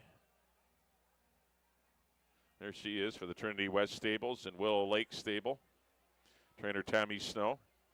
Finished a length and a quarter ahead of Ebony Eyes, the 3 horse, and finished a couple lengths behind Bluebird Cafe, who was the 1 horse in this race. So she's had a lot of races against these horses and hasn't, beaten them, but with the right trip she could. She's definitely not without a chance. She is an off-the-pace runner that could get a very good pace in here. We'll see how the pace scenario plays out, but if it's a good one, she's got a big chance. And she's in light with 113 pounds with apprentice Richard Balgobin. That's a plus. I'm not trying to sell you on Stilettos Only at 9-2, but I wouldn't want to talk you off of her. She's under the right conditions, she can win, but she has been losing to most of these horses in here, so she's got to be better. 5 will be Duke Girls for the Goon Show Stables and Dino Condolinos. Back-to-back 3rd-place runs at this level. Been off for 7 weeks.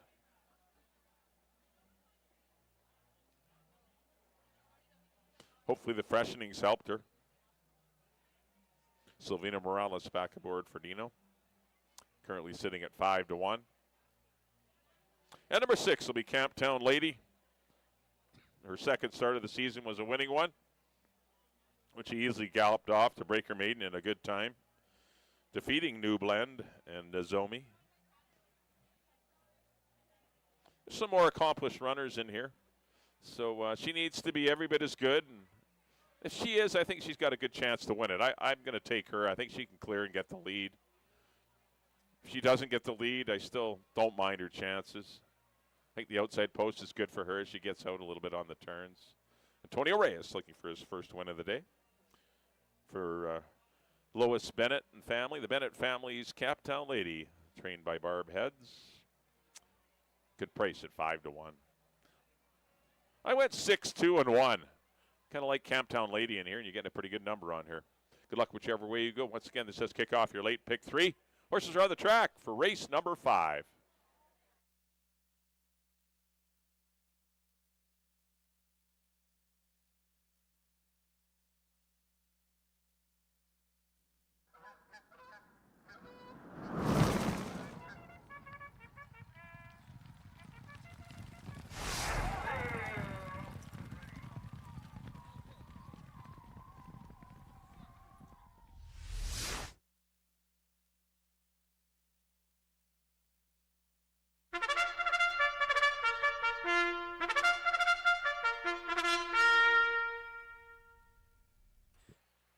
The horses on the track at Hastings for race number 5. Field of 6 are going to go 6 1/2 furlongs.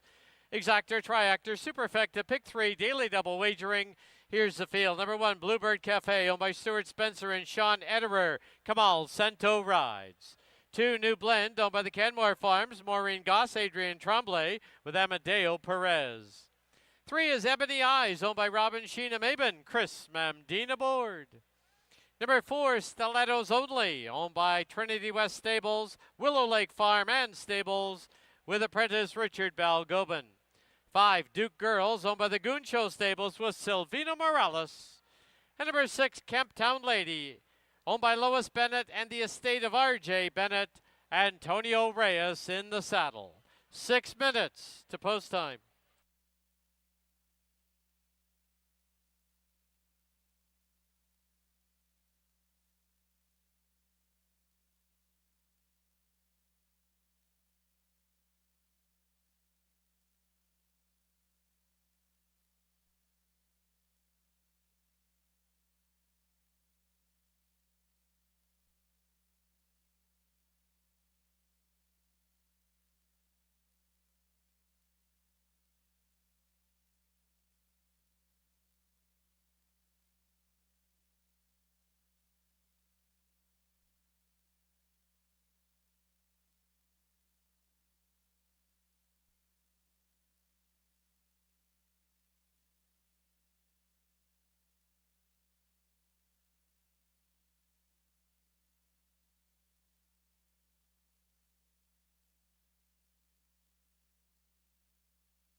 Key West Ford reminds you there are just 2 minutes left to place your wagers at Hastings.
The horses have reached the starting gate.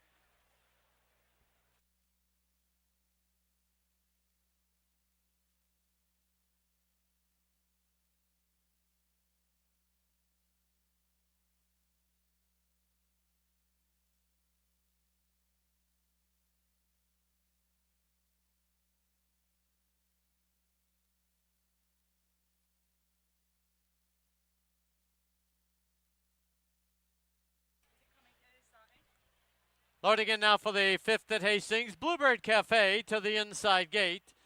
The gray New Blend goes in. Ebony Eyes. Stilettos Only, next one up.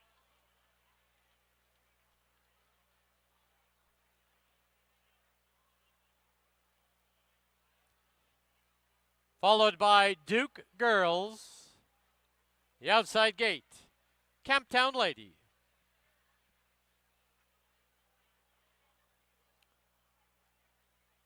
Six in.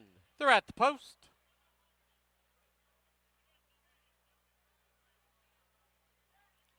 Stilettos Only, Restless in the gate. There they go. Stilettos Only stumbled badly at the break.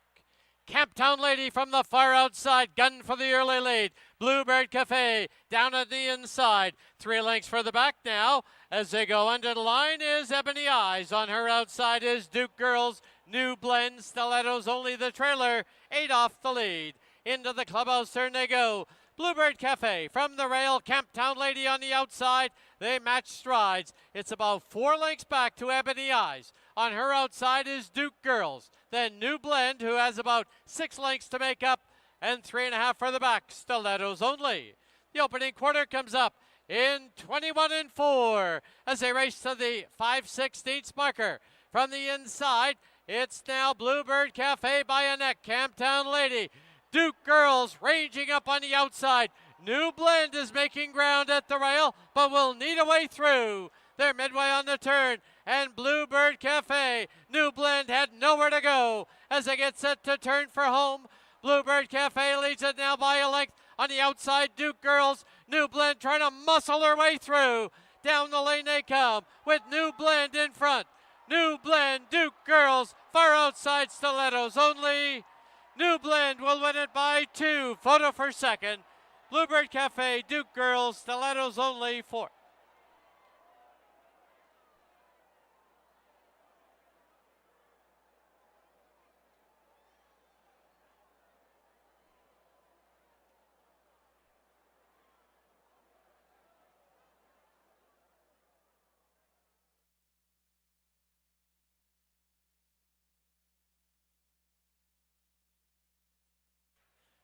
On the board, the unofficial winner, number 2, New Blend. There is a photo for second. Hold all tickets, 2, and a photo.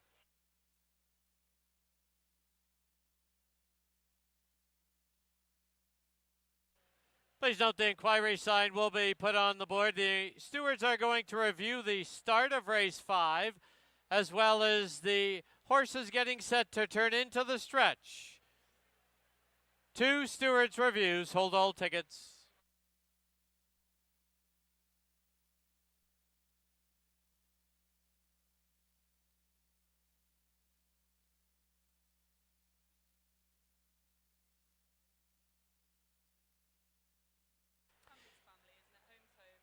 In the photo for second, number 1, Bluebird Cafe. Second, number 5, Duke Girls. Third, 4, Stilettos Only. Fourth, 2154.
Please note the review of the start has been concluded. Stewards have ruled that number 4, Stilettos Only, stumbled badly at the break. No change.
The stewards have completed their review of the last turn, and there will be no change. Currently, it's 2-1, 5 and 4, no change.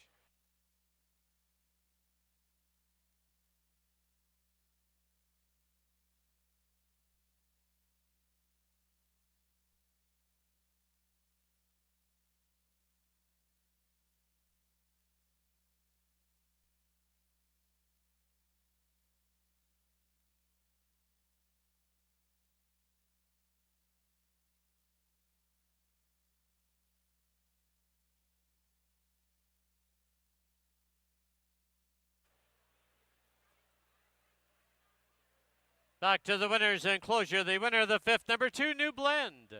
Owned by the Canmore Farms, Maureen Goss and Adrian Tremblay. Trained by Mark Cluche. Winning rider, Amadeo Perez. New Blend, a 4-year-old filly by Numani out of Blended. Bred in BC by Ole Nielsen.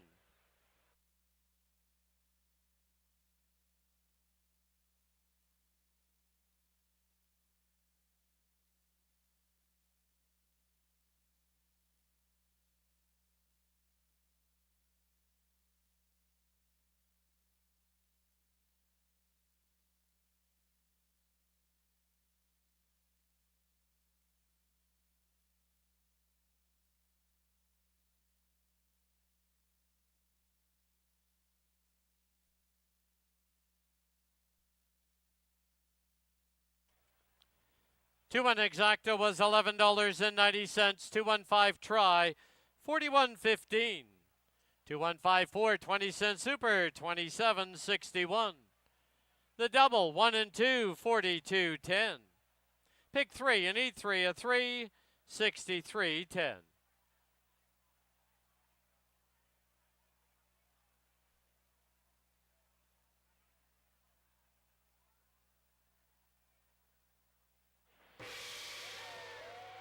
Once again, the sound of the gong means another donation to Wild Heart Thoroughbreds Retirement Foundation.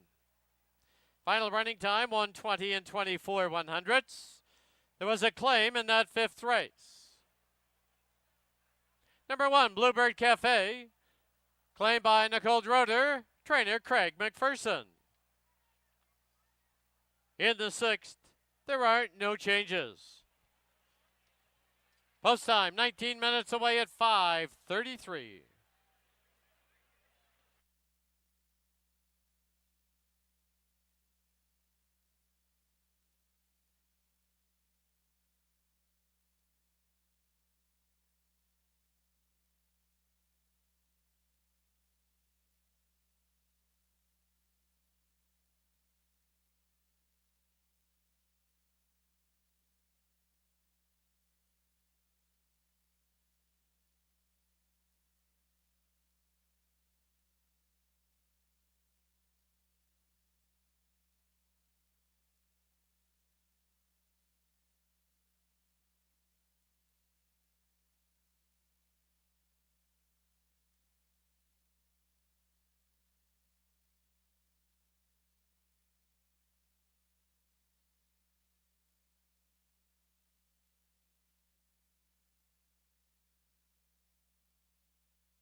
All right, we're back here in the paddock. Time for race number 6. This is our feature event of the day. It's an open allowance race for our best sprinters on the grounds that haven't won a stake this year. We're going 6.5. First half of your late daily double. We got a nice big purse. It is the Cup. The Cup purse, 22 grand on the line. We also have Exacta Triactor Superfecta wagering here on race number 6. Well, back on race number 5. Congratulations to Canmore Farms, Maureen Goss, Adrian Tremblay, trainer Mark Cluche, and Amadeo Perez. As they they got into trouble. They extracted themselves out of trouble on the final turn to get up for the win with New Blend, number 2. Gets the money over a tough luck loser in Bluebird Cafe. Duke Girls ended up 3rd. But New Blend got the money in race number 5. Here's a 1. This is Run Rudolph for Randy Lane and Roy Nelson. Trainer Cindy Krasner. Powerhouse victory in an allowance race. A non-4 last time, defeating Lucky Force and Mazen. He's running against those 2 rivals again, but he's got another tough one in Soaring for the Sun sandwiched in between. So the rail isn't the best spot for him, but I still think he's he's obviously a quality colt. He's come back with a pretty easy work in 102 and 2, and just the inside post is the only problem for me. A lot of times trainers want the 1 hole and riders want the 1 hole. This particular horse, if he wears an extended blinker, did not really want the 1 hole. So could be just have a little more work for Silvino Morales to get him off the fence and get into a nice spot. Because his win last time, he spent the entire trip in the 3 path. Any race that he's run well has been in the 3 path. We'll see if Silvino can get him out there and get him out in the clear where he's happy and because he's talented enough to crush this field. Good price, 7-2 on Run Rudolph. 2 will be Soaring for the Sun for Dave and Sylvia Gregory. I like this horse today. Returns to a sprint. He was second to Bold Arch in the George Royal. He got caught up in a speed duel with Bold Arch last time going long, and he did well to hang on for 3rd. 9 lengths behind the winner, but still, he did well to be 3rd in that race. He's actually run 3 good races this year, Soaring for the Sun. This is a really good opportunity for him. I think Kamal Santo can break him out of there. Maybe let Mazen go. I wouldn't be worried about Mazen. He's been getting caught in races but you just got to ride your own race, and perhaps he'll find himself on the lead. Who knows? I want him on the lead. He's the best when he's on the rail and setting the pace, but don't want him going in 44 and change. Because then that brings Run Rudolph and Lucky Force into play. The tough ones are going to be behind him. 7-2, good price on Soaring for the Sun. 3 will be Lucky Force. He's as honest as they come. Back-to-back runner-up efforts in 32 granders. He just continues to run good races. He runs short, long, off the pace, on the pace. He's a good, honest horse. Amadeo Perez gets the call for Ed Claggett and Craig McPherson. Next up will be the 4. This is Mazen for Nicole Droder and Craig McPherson. They just finished claiming Bluebird Cafe in race number 5. And we'll see if they're going to pay some bills here with Mazen. Karen Kellowan will ride. I'm sure the orders will be to go to the front in here and see how far they can take them. And number 5 will be Forced to Run, kind of living up to the name. This is a maiden tackling some really accomplished runners. Goes on the Lasix program today. Chris Mamdine rides for owner trainer Kevin Scott. Surprising favorite, Mazen in the air, but I don't think that's the way they're going to go to the post. I went 2, 1, and 3. 2, 1, 3 for me here in race number 6. Enjoy our feature race. It's going to be a good one. They're going to run fast.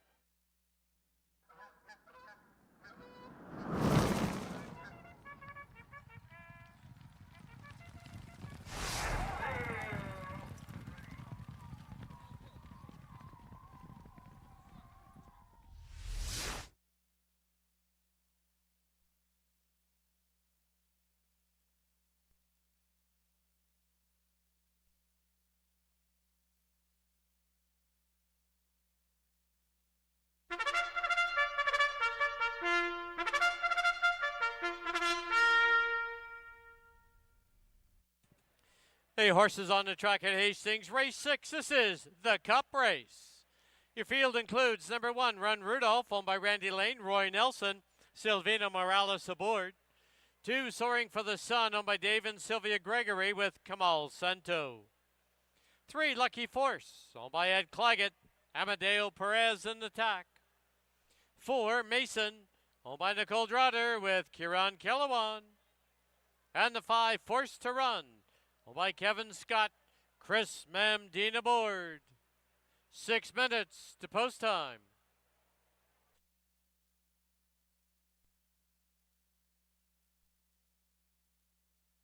All right, it's 50-50 time. Watch for the number as it comes out of the barrel. Today's jackpot to the winner is $2,747, and you will have only 15 minutes to claim your prize at the winner's enclosure. They're all on an orange ticket.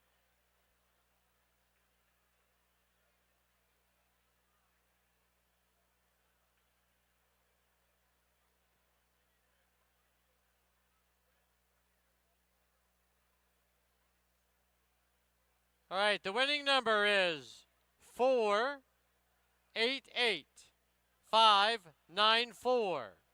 488-594. That ticket's worth $2,700 plus, but you do have 15 minutes to claim your prize at the tent outside the winner's enclosure.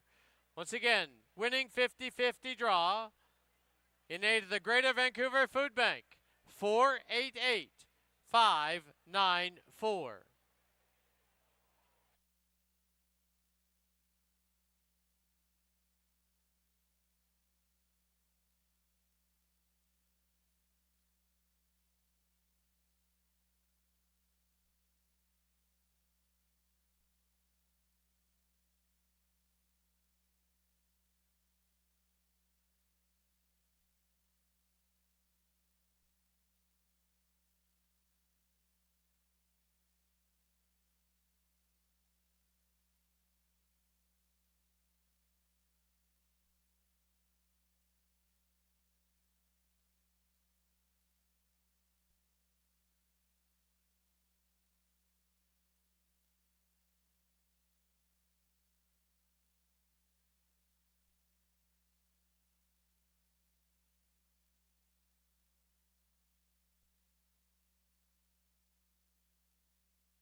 Key West Ford reminds you there are just 2 minutes left to place your wagers at Hastings.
Please note the 50-50 prize has been claimed.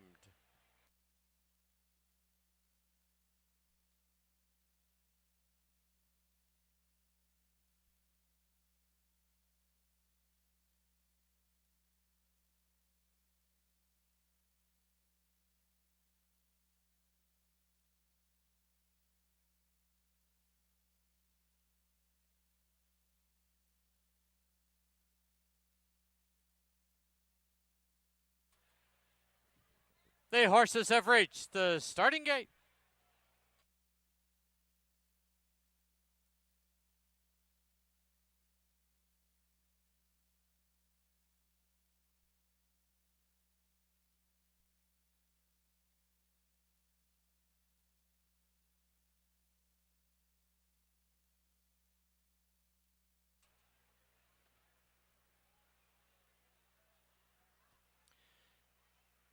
Loading in now for the 6th. This is the Cup race. Run Rudolph to the inside gate. Soaring for the Sun, post 2. Lucky Force goes in. Mason. The outside gate, forced to run.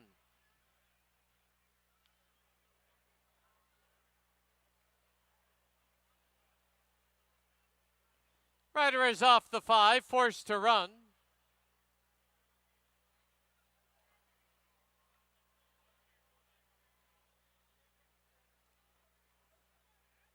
Goes in, 5 in, they're at the post. The 1, Run Rudolph, has broken through the fronts, but a nice save by the assistant starter. Rider is off the 4, Mason.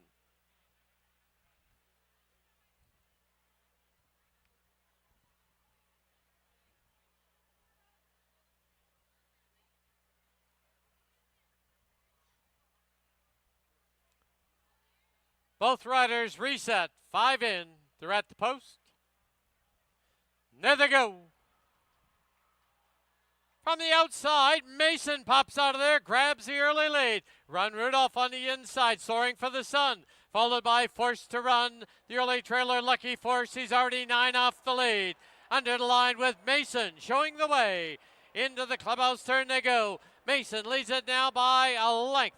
On the outside, Forced to Run is in second. Soaring for the Sun is third by 2.5, followed by Run Rudolph, and about 5 back, Lucky Force. They went through the opening quarter, 22-2.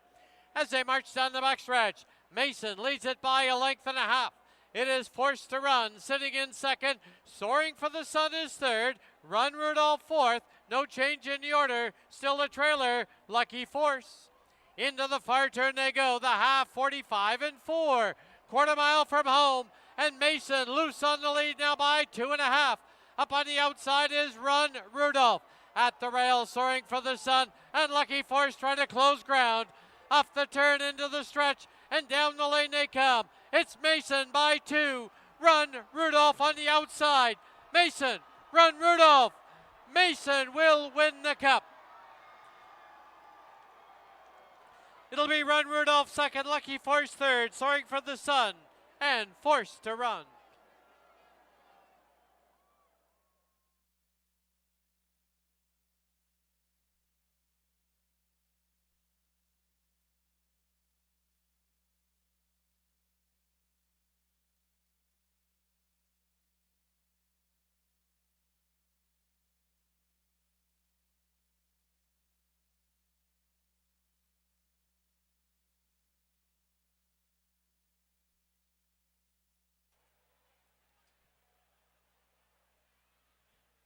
On the board, the unofficial winner, number 4, Mason.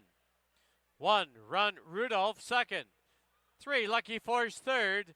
2, Soaring for the Sun, fourth. 4-1-3-2 on the board, unofficial.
The result is official.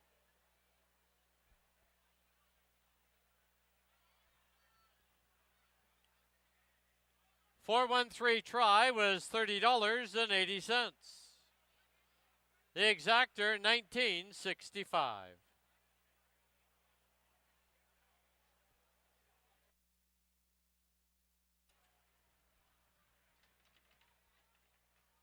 $0.20 super was $5.97. Double, 2 and 4, 105.30. Pick 5, 5 of 5 returns $2,254.50. No unique tickets, so the carryover to Friday night is $155,763.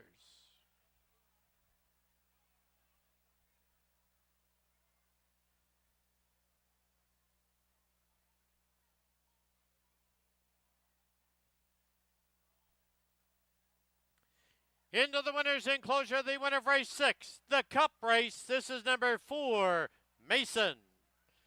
He's owned by Nicole Droder, trained by Craig McPherson, winning rider Kieran Kellawan. Mason, a 7-year-old gelding by Kingman out of Continental Drift, bred in Great Britain by the Juddmonte Farms.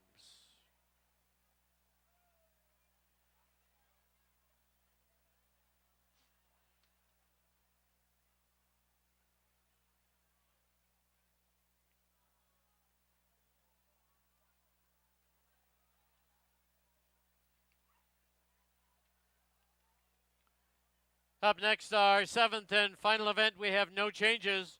Post time for the 7th. 20 minutes away at 6:03.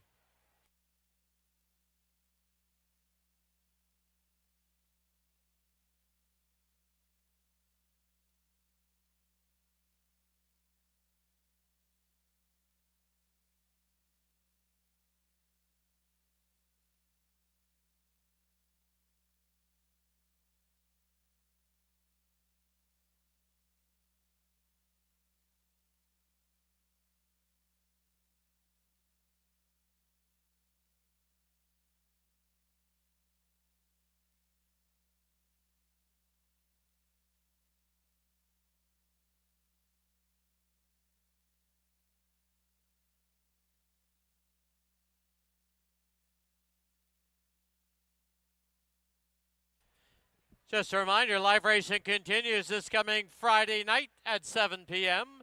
and Saturday afternoon at 2:30.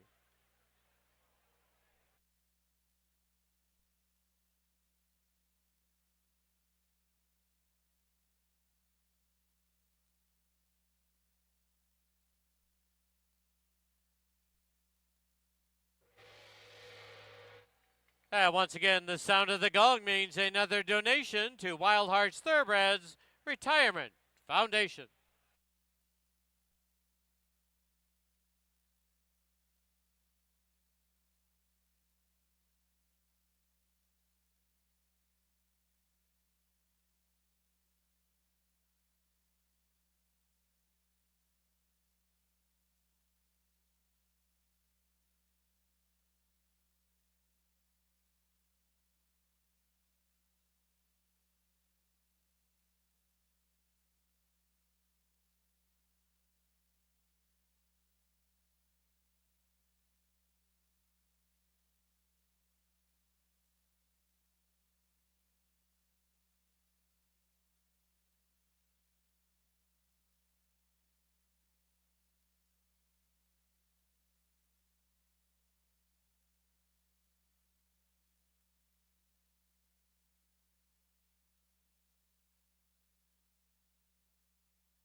All right, we're back here in the paddock for the 7th and final live race. Still lots going on tonight. Don't be going anywhere.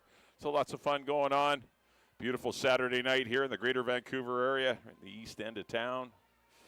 Beautiful Hastings Racecourse. Beautiful mountains in the back. Great place to hang out for an afternoon. Got to field the 7 to close it out. There's 6250 claimers and the starter allowance going 6.5. Exacta Tractor, Superfecta, Super High 5 here as well. Well, congratulations in race number 6 to the winner of the Cup allowance. That was Mazin for Nicole Droder, Craig McPherson, and Karen Kellewan. Really never challenged. Easy lead, 22-3, almost 46 flat. Had a big lead, 3 lengths too. There was no catching Mazin today. Perfect, ideal scenario. Karen Kellewan took full advantage to win on Mazin in race 6. Here's the one. This is big union for Kathy and Kelly Rycroft, Dennis Dale, and the Dynamic Stables. For trainer Nicole Rycroft, Kamal Santo looking for his 4th riding victory of the day. Looks like there's going to be a little bit of speed in here with Avs in Command and YVR. But I'm not sure if he's the best closer. I know the number 1 post isn't the best for him. Horse that tends to get out a bit on the turns, so he gets a little squeamish down on the inside of horses. So Kamal's got his work cut out for him to try and work out a good trip, as he's definitely on his best day, is talented enough to run with these horses and to defeat them. But he will need some breaks. He's currently 6-1. That's the one big union. Looks great here in the paddock for Nicole Rycroft. Number 2 will be Knopfler for Mike Dadabo and trainer Dino Condolenios. He'll be close to the pace. I think Silvino Morales will have him probably right in behind the 4 and the 6. The 4 Avs in Command and the 6 YVR appear to be the very quick in here, and Knopfler might be able to get that perfect catbird seat and track the leaders. But we'll see how it plays out. Very consistent type. He's only missed the board once in the last 2 seasons. He's just a real consistent runner is Knopfler, and I expect another good performance from him again today. 3 will be Thompson for the Dreamtime stable. Nancy Betts and RKR Racing. Trainer Nancy Betts already had a winner today with Finding Ways. Let's see if Amadeo Perez can give this one his 4th win of the season. He's already had 3 aboard. Thompson has Amadeo Perez. Did defeat a conditional group of non-4s last time. Obviously, this is a tougher test in an open 6250. Well, not tougher, but it's not really as easy as one would think coming out of a 12-grounder into a 6250 starter race. And he is returning to a sprint, so that's a little negative, because he's definitely a better horse going along, and it took him a long time to get going, too, before he finally got the winner's check in deep stretch. There's the 4. This is Avs in Command. For Robin Sheena Maben, he's a gem of consistency. 16 lifetime wins for Avs in Command. He's just a machine, and got his 2nd win of the season last time out, defeating Big Union and Knopfler, 2 of his opponents today. I think he's going to get the lead. I think he'll get some pressure, but I don't think it's going to be crazy pressure from YVR. That's why I like him to win it. Anytime he gets his little nose in front, he's game as they come. He's going to try hard. You bet your $2 on Avs in Command, you're getting your money's worth. You're only getting 2-1 right now, so if you bet $2, you get $6 back. If you bet 20, you get 60. If the odds are to stay the same. But yeah, just a good, honest horse that I know will run well. Chris Mamdine, once again, is aboard. They've had 7 wins the last 2 seasons, Mamdine and Avs in Command. That's a lot. 7 out of 10. 5 will be Broken, big, huge son of Broken Val. Returns to a sprint, and that might not be a bad thing. He was kind of, I don't know, he had a good pace to run at in that last mile 16th race. I expected more from him. He was a little flat that day. Maybe he just wants to be a one-run closer. And he gets to do that today. Antonio Reyes will take over in the saddle as Amadeo Perez ends up on the 3 Thompson. But returning to a sprint, this horse is interesting, and 9-2. But he will need to see a wild pace, and the front runner's backing up a bit. 6 will be YVR for Robin Vicky Gilker, another consistent runner. 6 for 25 lifetime. He knows how to win races. The big gray, son of Value Plus. Grinded out a win at the 62.50 level over Knopfler and Jersey's Image. This race has come up far tougher. Shouldn't be 9-1. He deserves more respect than that. Karen Kellowan looking for both halves of the late double. 7 will be Parker Point for Fred and Sheldon Kwan. Trainer Harold Barabee. This one's making his second start. Been off for a couple of months. Working well for his return, though. He's eligible with the right trip. 10-1 on Parker Point. Well, there's your field of 7. 62.50 starter allowance here. I went to the 4 Avs in command. I went 4, 3, and 5. I think those are your horse. You want to take a long shot at a bit of a price and take the 5 broken. But nobody's super big odds. 4, 3, 5 for me to close it out. Thanks for coming out. Our next live card will be Friday. Friday night racing next July the 25th, starting at 7 o'clock. If you enjoyed what you had today, please come out and join us next Friday night at 7 o'clock.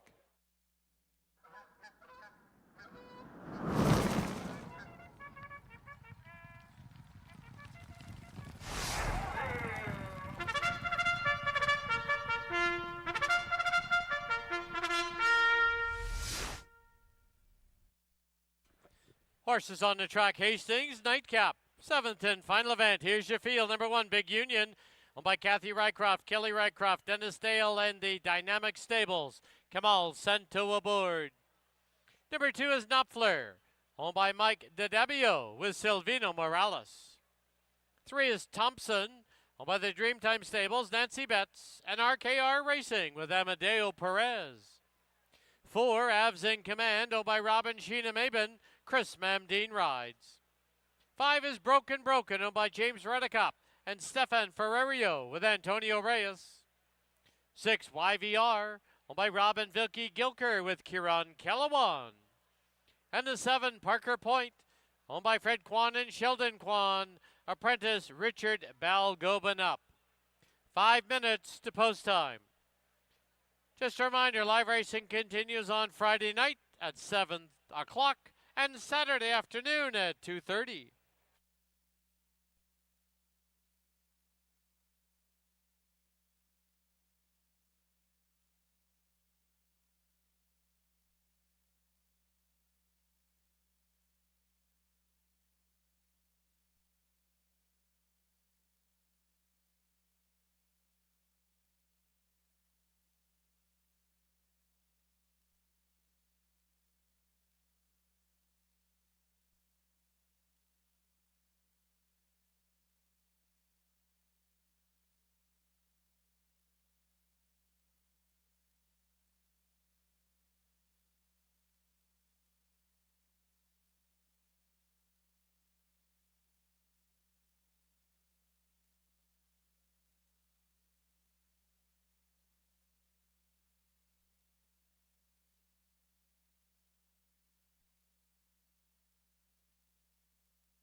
Key West Ford reminds you there are just 2 minutes left to place your wagers at Hastings.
The horses are approaching the starting gate.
The horses have reached the starting gate.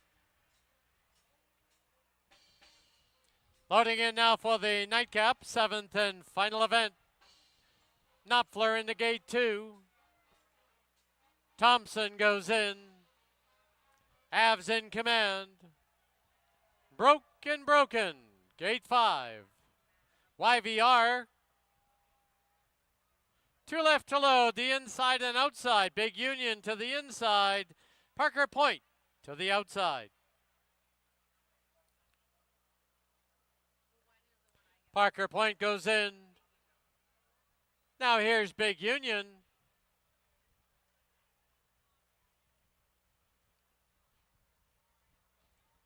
Rider is off the 3, Thompson, but back aboard. Big Union goes in, 7 in. They're at the post. There they go.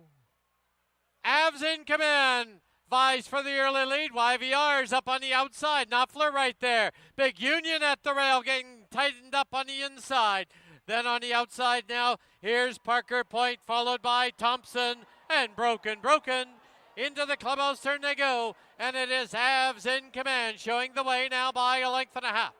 YVR from the outside, second by a head. In tight there was Big Union. Knopfler sits in 4th.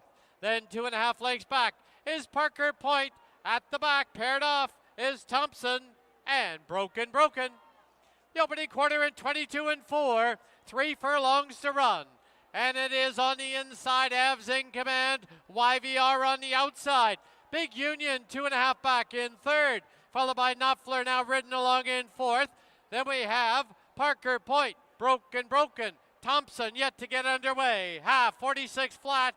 Midway on the turn, 3/16 from home. Avs in command, YVR. Big Union now tips out for the drive, and down the lane they come. It is Avs in command, YVR.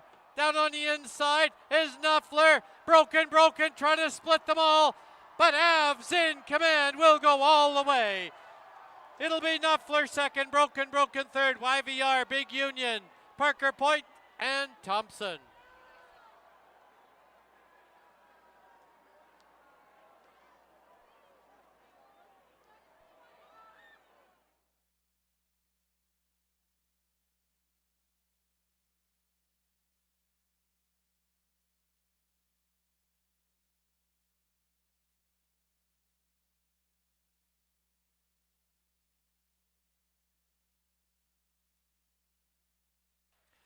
On the board, the unofficial winner, number 4, Avs in command. Second, number 2, Knopfler. Photo for third.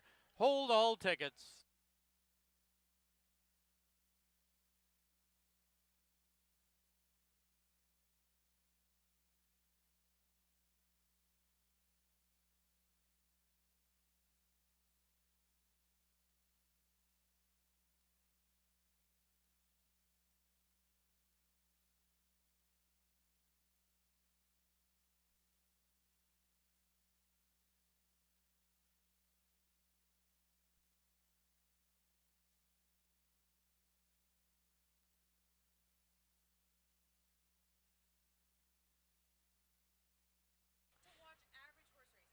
In the photo for third, number 5, Broken Broken is third. Number 6, YVR, fourth.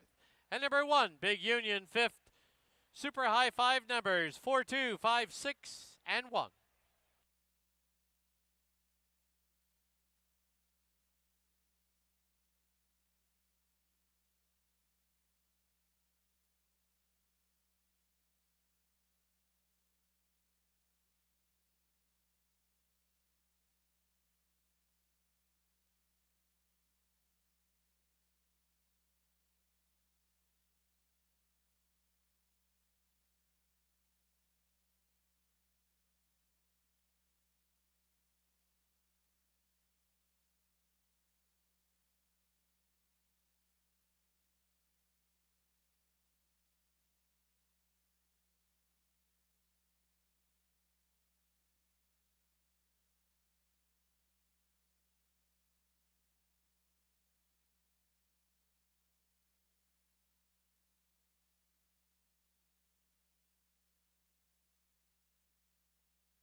In the winner's enclosure, the winner of race 7, number 4, Avs in Command.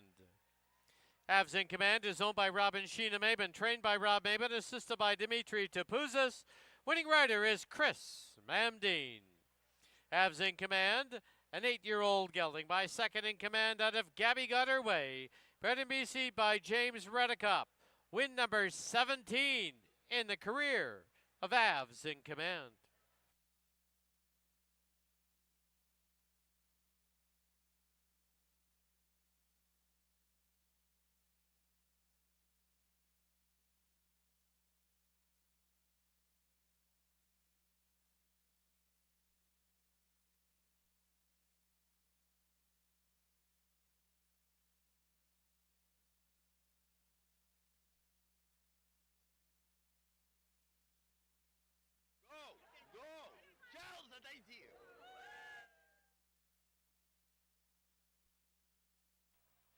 The 4-2 exacta was $12.60. The try was $68.95. Superfecta was $48.32. Super High 5 paid out $182.45. Double, a pair of fours. It returned $85.30. Pick 3 paid $156.65.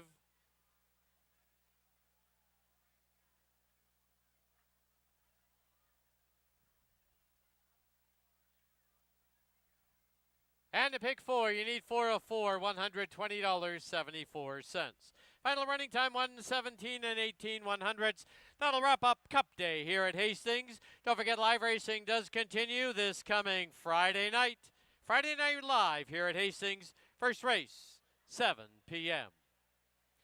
Thank you for watching and wagering on Hastings Racecourse. Until Friday night, drive safely. Good night.